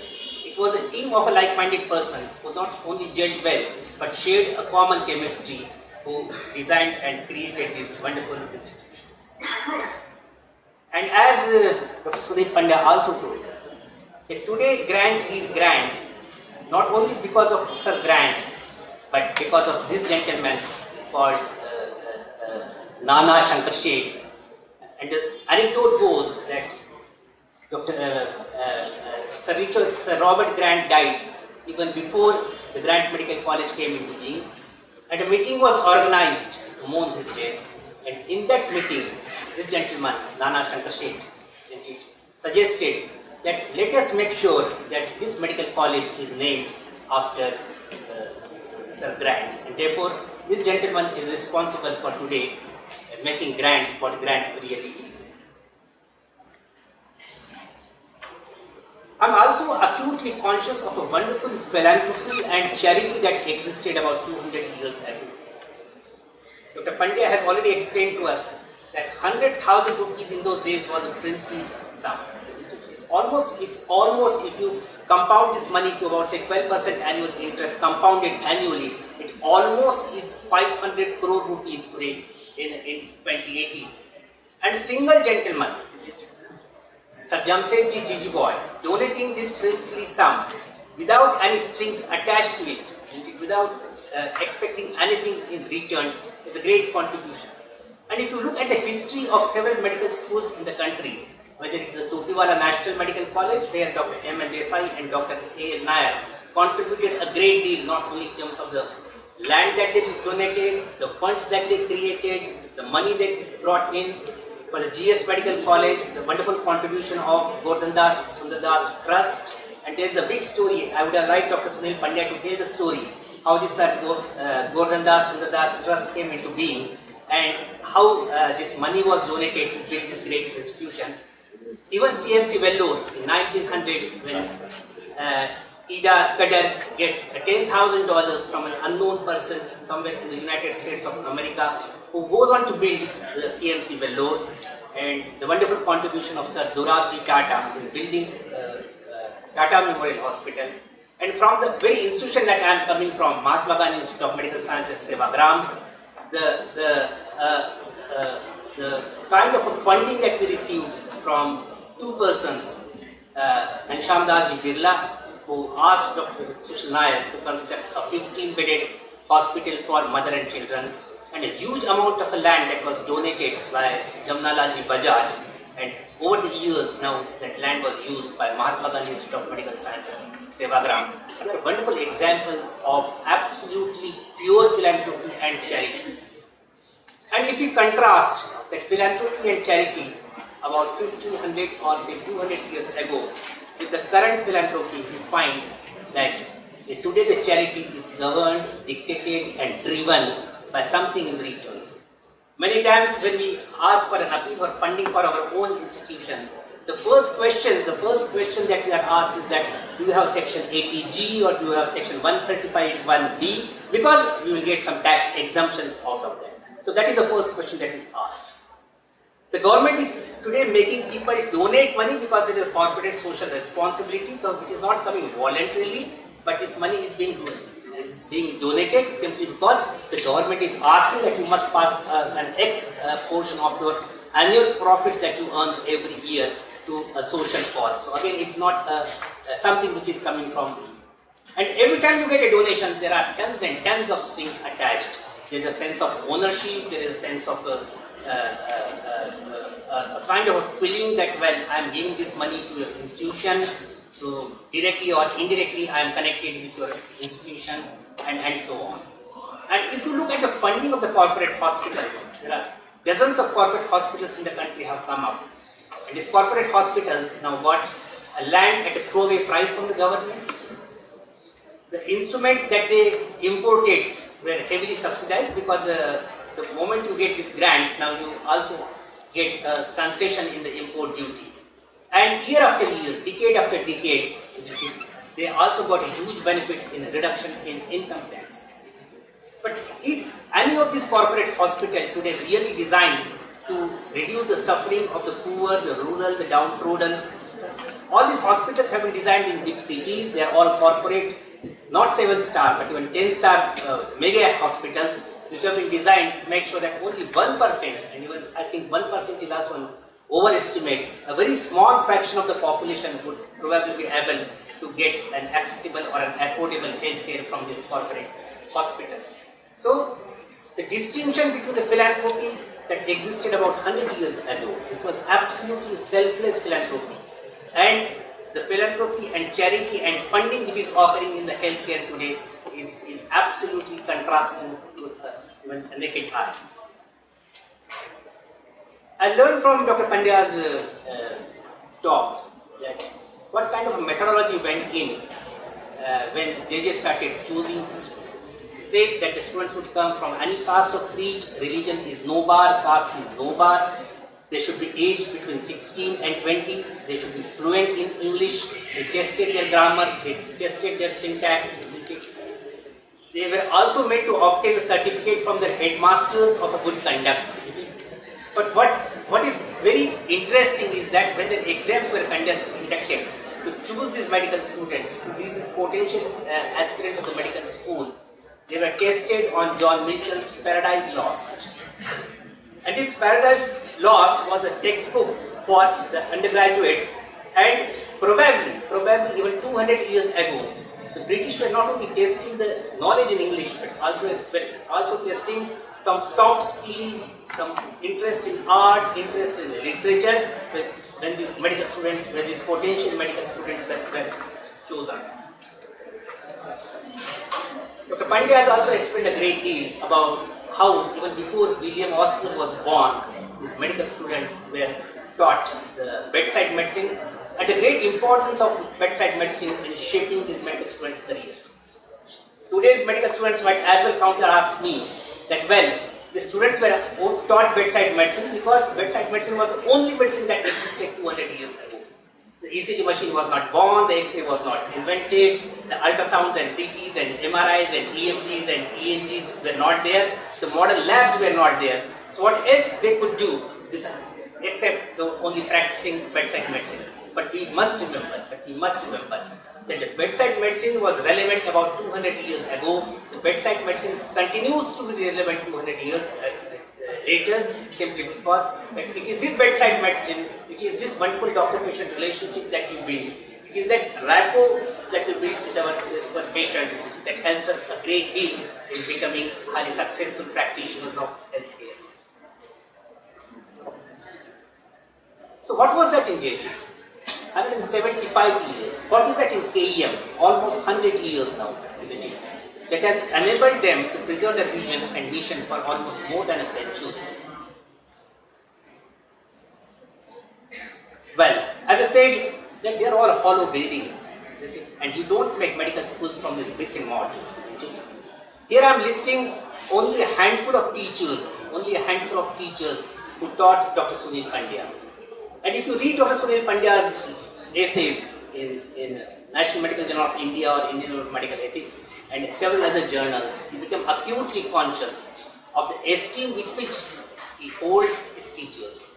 So here are Dr. Sethna, Dr. Mehta, Dr. Wagle, Dr. Saraiya, Dr. Noshid Wadia, his own guide, Dr. Gajendra Singh and Vijay Dave, Dr. Noshid Antia, Dr. Salu, Dr. Sulake, and Dr. Dastur.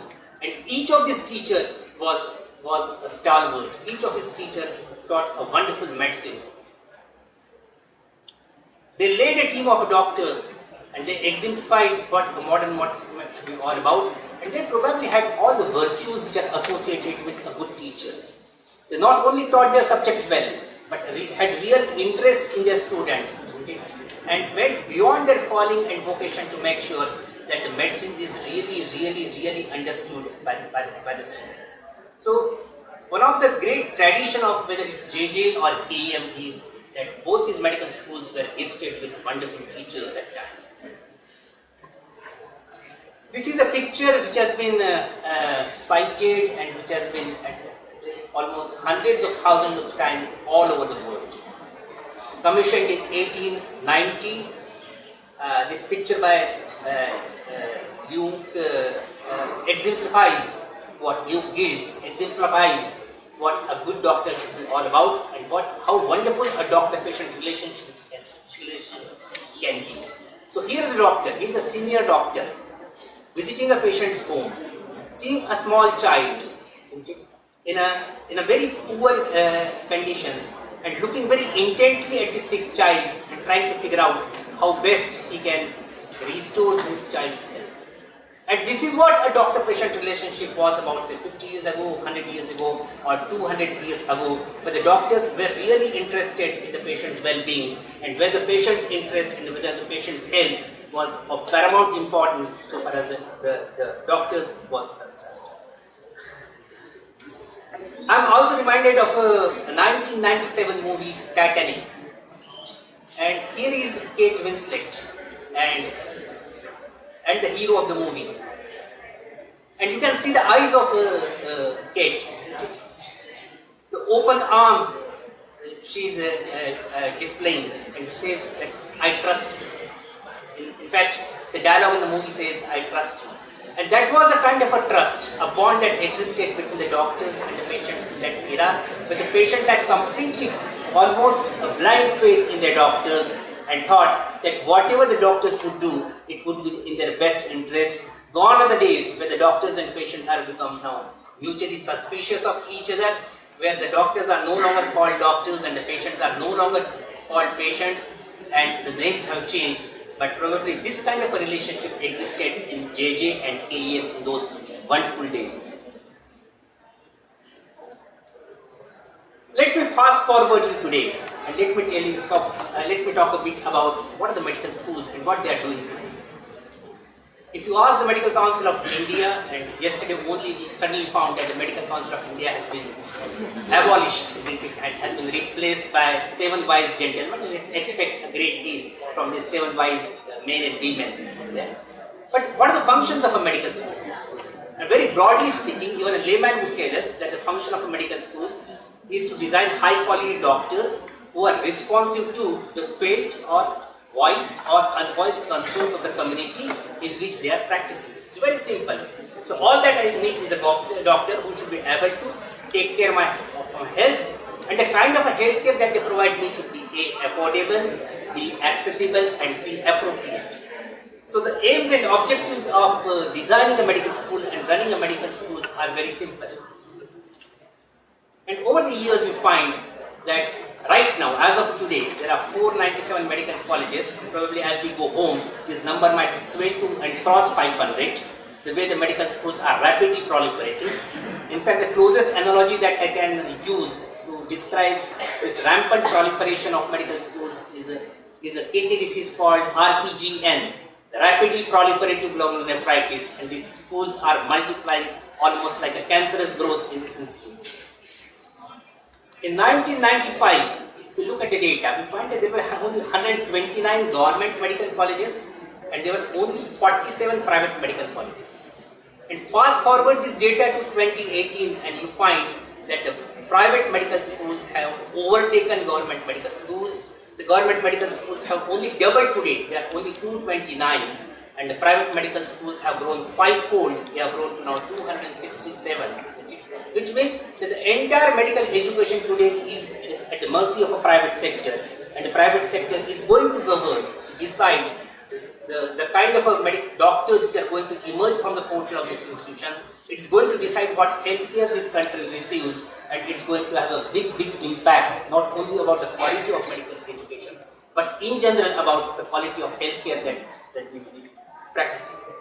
And this year, 1980, happens to be a landmark year in the history of medical schools in the country, because till this year, most medical schools were private, most medical schools were government. There were a handful of medical schools which were, say, private, like say CMC Vellore or MVMS Sevagram and so on, which were not exactly private in the true sense of the word, because they were governed by some trust whose main motive was to make sure that we really offer an affordable and appropriate healthcare to the rural and underprivileged population. But come 1980, and we suddenly find that the private sector has completely overtaken the public sector.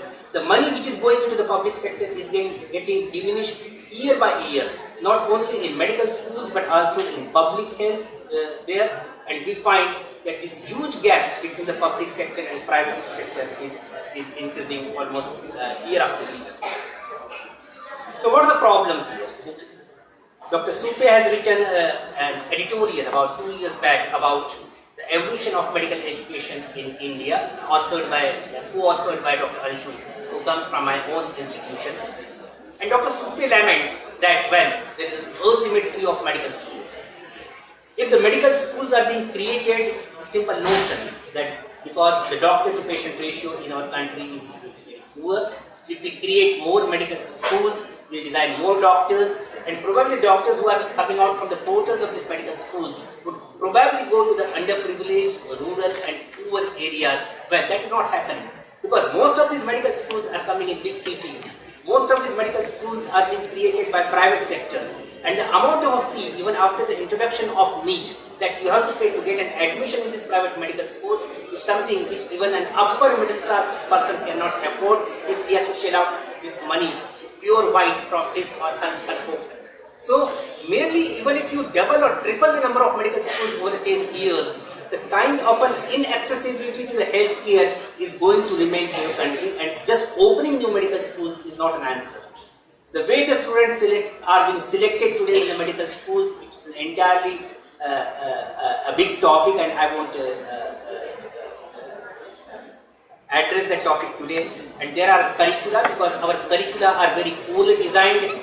We are trying to make a basic doctor today, but if you ask a generation of medical students today, nobody wants to become a basic doctor. Nobody wants to stop at MBBS, isn't it? The career aspiration of every medical student here is getting a good MD and MS. They don't stop there. Then getting a good DM or an MCH. They don't stop there, but getting some fellowship there and then doing a good quality work. So today, if you ask them, and today if you force them that, well, we want to design a good quality first contact physician, isn't it, and you will stop at MBBS level, well, probably what you have in mind and what is in the mind of a younger generation is a completely loggerheads. And about the teaching in the medical schools these days, well, the less said the better. The old-timers often lament that what the students come in the medical school, they crack physics, chemistry, biology, stop there. They get 99% marks, enter the medical school. In the medical school, they have become experts in cracking multiple choice questions. So today, if you ask a medical student, isn't it, who is about to take a pre-PG NEET, isn't it, what happens, what syndrome results when the short arm of chromosome 13 breaks down? Well, he will be able to answer this question even before your question ends. But if you ask him that, how do you palpate a spleen, or how do you discover the beauty of early diastolic murmur of aortic regurgitation, or why do the lungs crackle, or why do the bronchi wheeze, or why do the pupils dilate, or why does the plantar go up? Well, they have no idea, simply because, well, today the medical students have not only stopped coming to the classes, and this is all over the country. The medical students have now stopped coming to the classes. The bedside medical clinics no longer attract these medical students because they are no longer interested in those nuances of history, the physical examination, making diagnosis by history and physical examination, constructing a differential diagnosis. And that huge orgasm that you get by making a diagnosis by your own hands, by your own words, that no longer thrills them. All that is obsessing their mind. And in my own institution, MGMS Sevagram, when I interview the third year, fourth year, and final year medical students, I find that at least half the class is terribly frustrated. It is disappointed.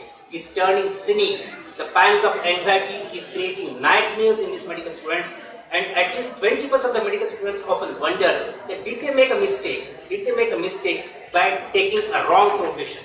Probably this was not something in their mind. Probably this is not they want. This is not a kind of a doctor that they wanted to be. And exam after exam, year after year, that sword of an uncertainty about getting a PG admission has completely destroyed the charm of a medicine. So the bedside medicines are no longer what the bedside medicine used to be. The classrooms are no longer where a teacher would come and would lecture the students about an hour about cirrhosis or a portal hypertension or a stroke or a diabetic retinopathy or a fractured neck femur. Well, those days have completely lost.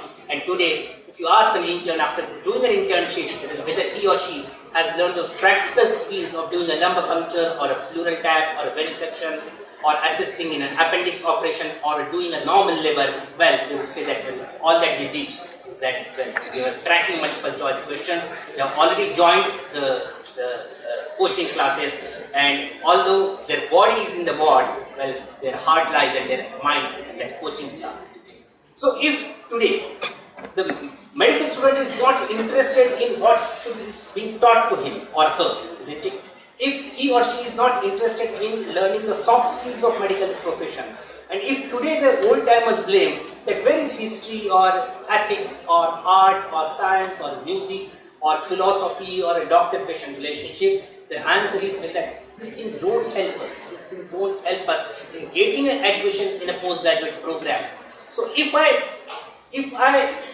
devote these times to learning the soft skills, learning the proper bedside medicine, I will reduce to acquire only an MBBS degree, and I will not be able to get a post-graduation anywhere.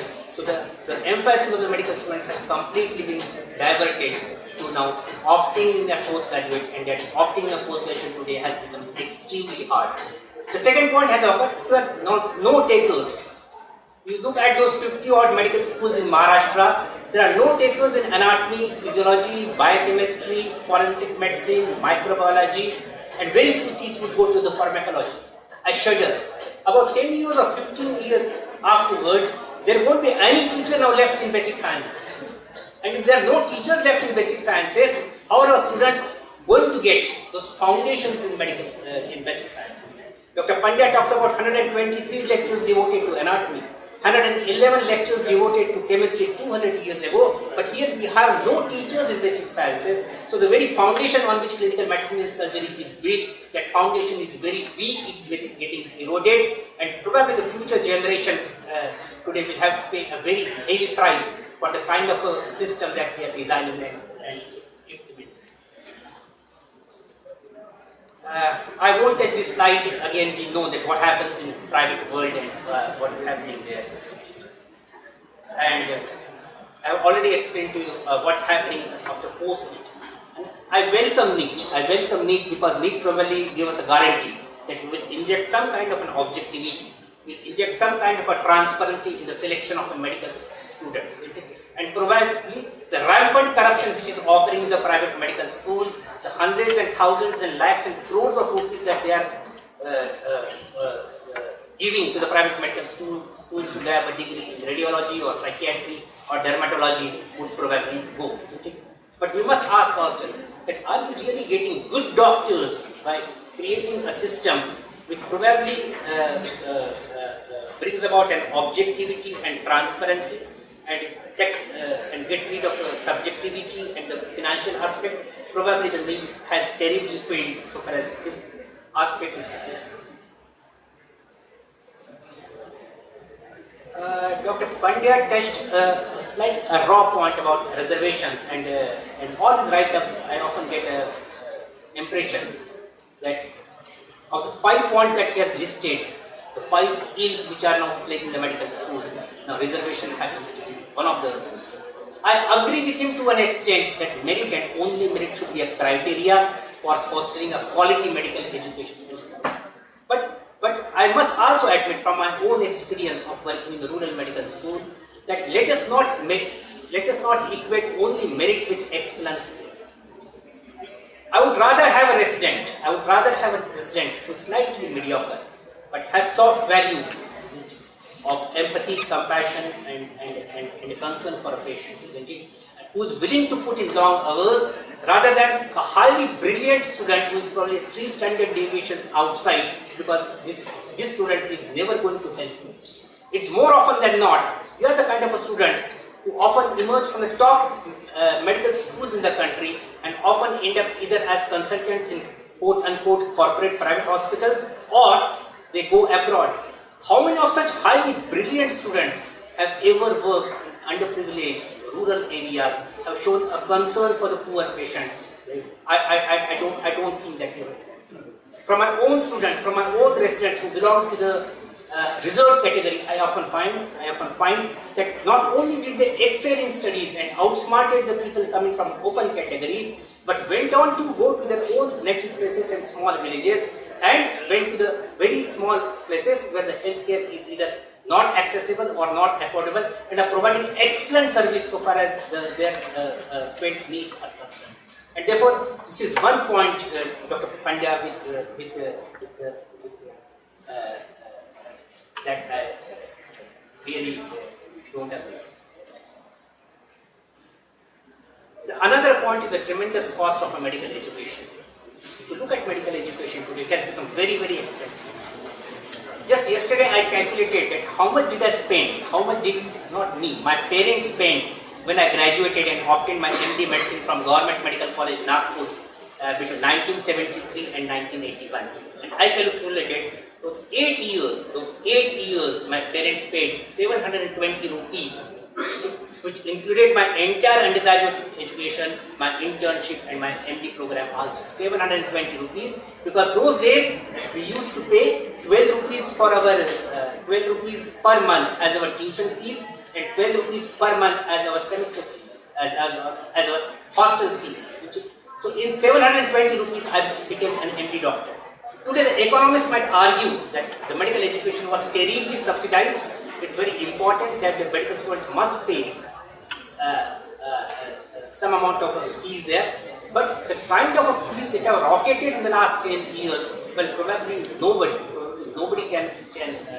would be able to become a good doctor. Today the parents have to pay from their own pockets. This I am talking about government medical colleges as well and about the private medical colleges, the less sector. I strongly believe that medical care is a social cause and it is a moral and ethical obligation of the central and state government that they must fund the medical education and they must fund public health as well.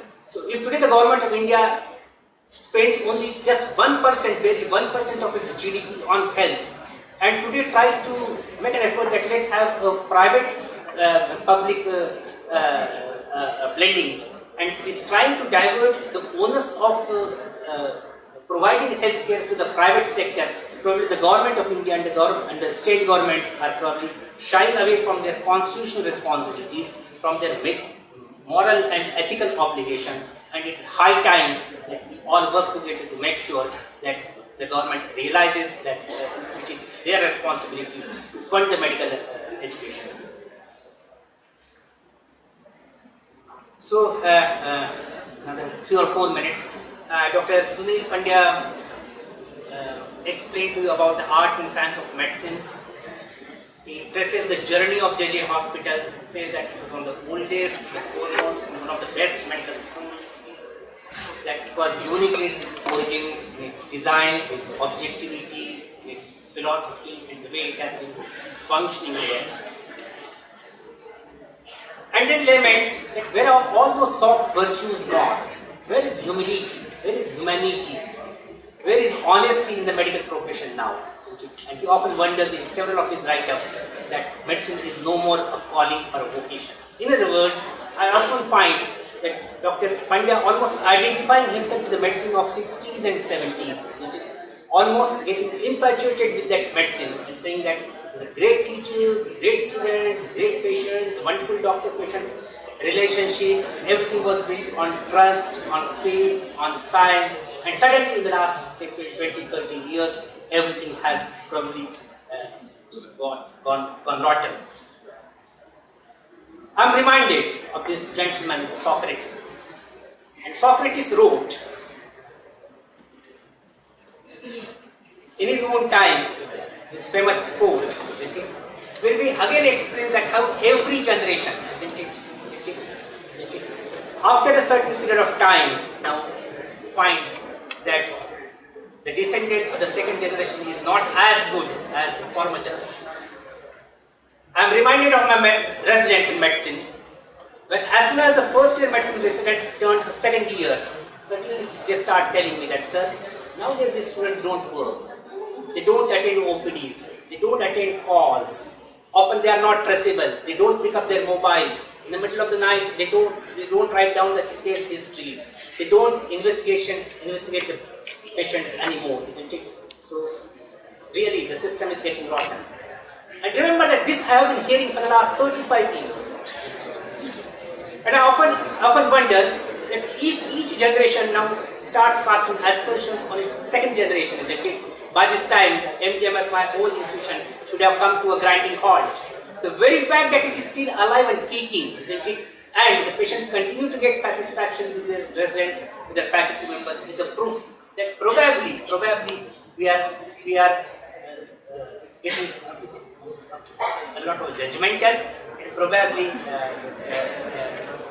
it's not right. I am reminded of Sunil Chandy, who was the principal of Christian Medical College, Vellore, and who traced the history of Christian Medical College, Vellore, who wrote in a recent book which Sanjay Nagraj edited. And he said that the original vision of any large institution lasts for 40 years. In other words, the half-life of any major institution is about 20 years, and after that this institution starts decaying. So how do we prevent that decay? How do we make sure that, well, the Rome would only rise and would never fall? Well, Sunil Chandy has an answer that you must change without altering your original vision or mission. So if a medical school or a hospital was designed to make sure that students get quality education and the patients get an affordable, accessible and appropriate health care, you must be conscious of that fact, but make sure that with the time you also change. And that change, that continuity with change might sound an oxymoron, but if these modern institutions have to live with these changing times, we must understand that the society is constantly changing, the society is constantly evolving, and it is high time that we also change with changing society. The older generation always believes that in our bad old days, everything was hunky. Great teachers, great administrators, great doctors, highly skilled surgeons, wonderful doctor-patient relationship, etc. So they are probably referring to this graph, skewed distribution. Now they lament that, well, everything is rotten, and they refer to this graph on this side. But we must remember, statistics tell us, numbers tell us that the society is always normally distributed, which means that most of us are lying in the middle. There are exceptional ones like Dr. Sunil Pandya who might lie 3 standard deviations outside, and there are few who are scoundrels and who are dirty ships in the medical profession. But probably 60 or 70% would lie in the middle, and would probably the mean or a median would be somewhere here. So it's rather important that instead of talking those exceptions, 3 standard deviations outside is 1%, and 1% very good and 1% very bad. We must remember that even today in government medical colleges, when most doctors now would occupy a place within a 1 standard deviation of this graph. And so, I must tell you, sir, that all is not lost. There are beacons of hope. There are the very government institutions which have produced people like Dr. Abhay and Rani Bang, like Prakash and Vikas Amte, like Avinash and Kavita Sato, Yogesh Jain and Raman Kataria, Vinayak Sen. Where did they come from? They come from these very government institutions. The very fact that over the years they have made tremendous impact so far as the people's life is concerned, have emerged as role models, is a testimony that all is not lost in the government medical schools, and this in every batch you will find an exceptional medical students who would belong to the same cadre with the distinguished names I have just. So I would end by a 1958 movie, Jab Hogi. And those lines by Sahib Ludhian, picturized by Raj Kapoor and Nargis, they are very strong on my mind. Raj Kapoor says that yes, wo subha kabhi to aayegi. And sir, I would like to read those lines. वो सुबह कभी तो आएगी इन काली सदियों के sir से, जब रात का आंचल ढलकेगा, जब अंबर झूम के नाचेगी, जब धरती नगमे गाएगी, वो सुबह कभी तो आएगी. Thank you.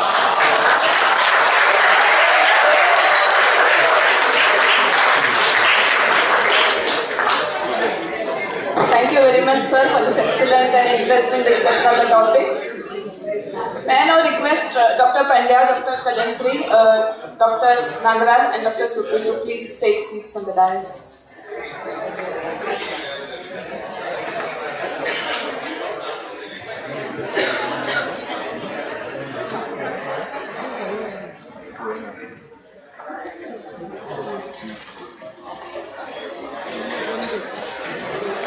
Now I request the dignitaries to accept our token of appreciation and gratitude. May I request Dr. Padma Prakash, founder of ESS and founder trustee of Anusandhan, to offer our token of appreciation.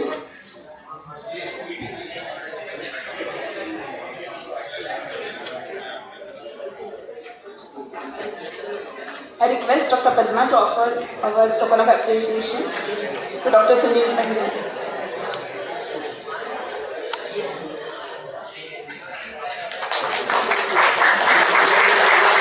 Dr. Kalantri.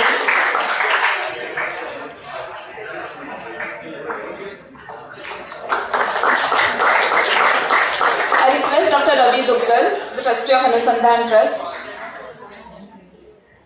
to offer the token of appreciation to Dr. Sanjay Najar,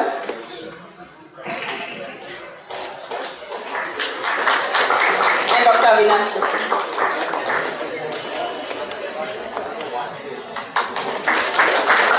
Thank you. I request Dr. Lopa Mehta ma'am to propose the vote of thanks.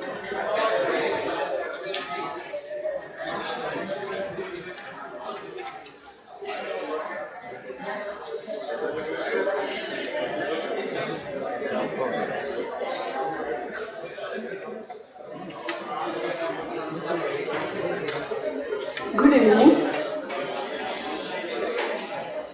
Let me just speak first about our students, because they are really truly better off. They are so wonderful. What they are waiting is for some direction whereby they can go to the right path. In fact, just before I came here, I just told Dr. Sunil Pandya, because one of the students phoned me up and he had done some work which was not otherwise expected out of him. So, please, I am assuring on behalf of all our students, to all the dignitaries, that whenever they would need medical practice, they will be in good hands. They are very sincere. Only thing is that they need direction, so it is our responsibility to give them direction. Coming to today's event, we have our archives named Janus, where we have put up as much as you can see backwards, that much you can see forward. So Dr. Sunil Pandya has very clearly brought out what it is to know past if we want to create our future. Thank you very much. Dr. Kalanjari, I am with you. I am sure we will have better and better future, because history is not made by giants. They are made by small steps taken by different people at different levels. So everyone will have, we all need to part from here with assurance in your last slide. Thank you very much, Dr. SUPE. He has been always encouraging for every activity which is held in this institution and even outside. So thank you very much. And Dr. Sanjay Nagral, I don't think he feels away from this place, he feels part of this institution. So thank you very much for introducing everyone. And now finally, I would like to thank Swarupa for doing a wonderful job. And I must admire all the people who work so diligently for SEHAT, because the way they have chased me, I know that they mean everything to be done so precisely. So to SEHAT, and of course E-Social Sciences and Forum for Medical Ethics, and most important, all of the entire audience, especially sitting in the later half, and thank you very much for making this event. Somewhere I think you will go home with something registered at the back and you will come back. And of course I can't omit all these important people sitting here who have really embellished this event. Thank you very much. And as a climax to this, nice snacks are waiting outside. Thank you.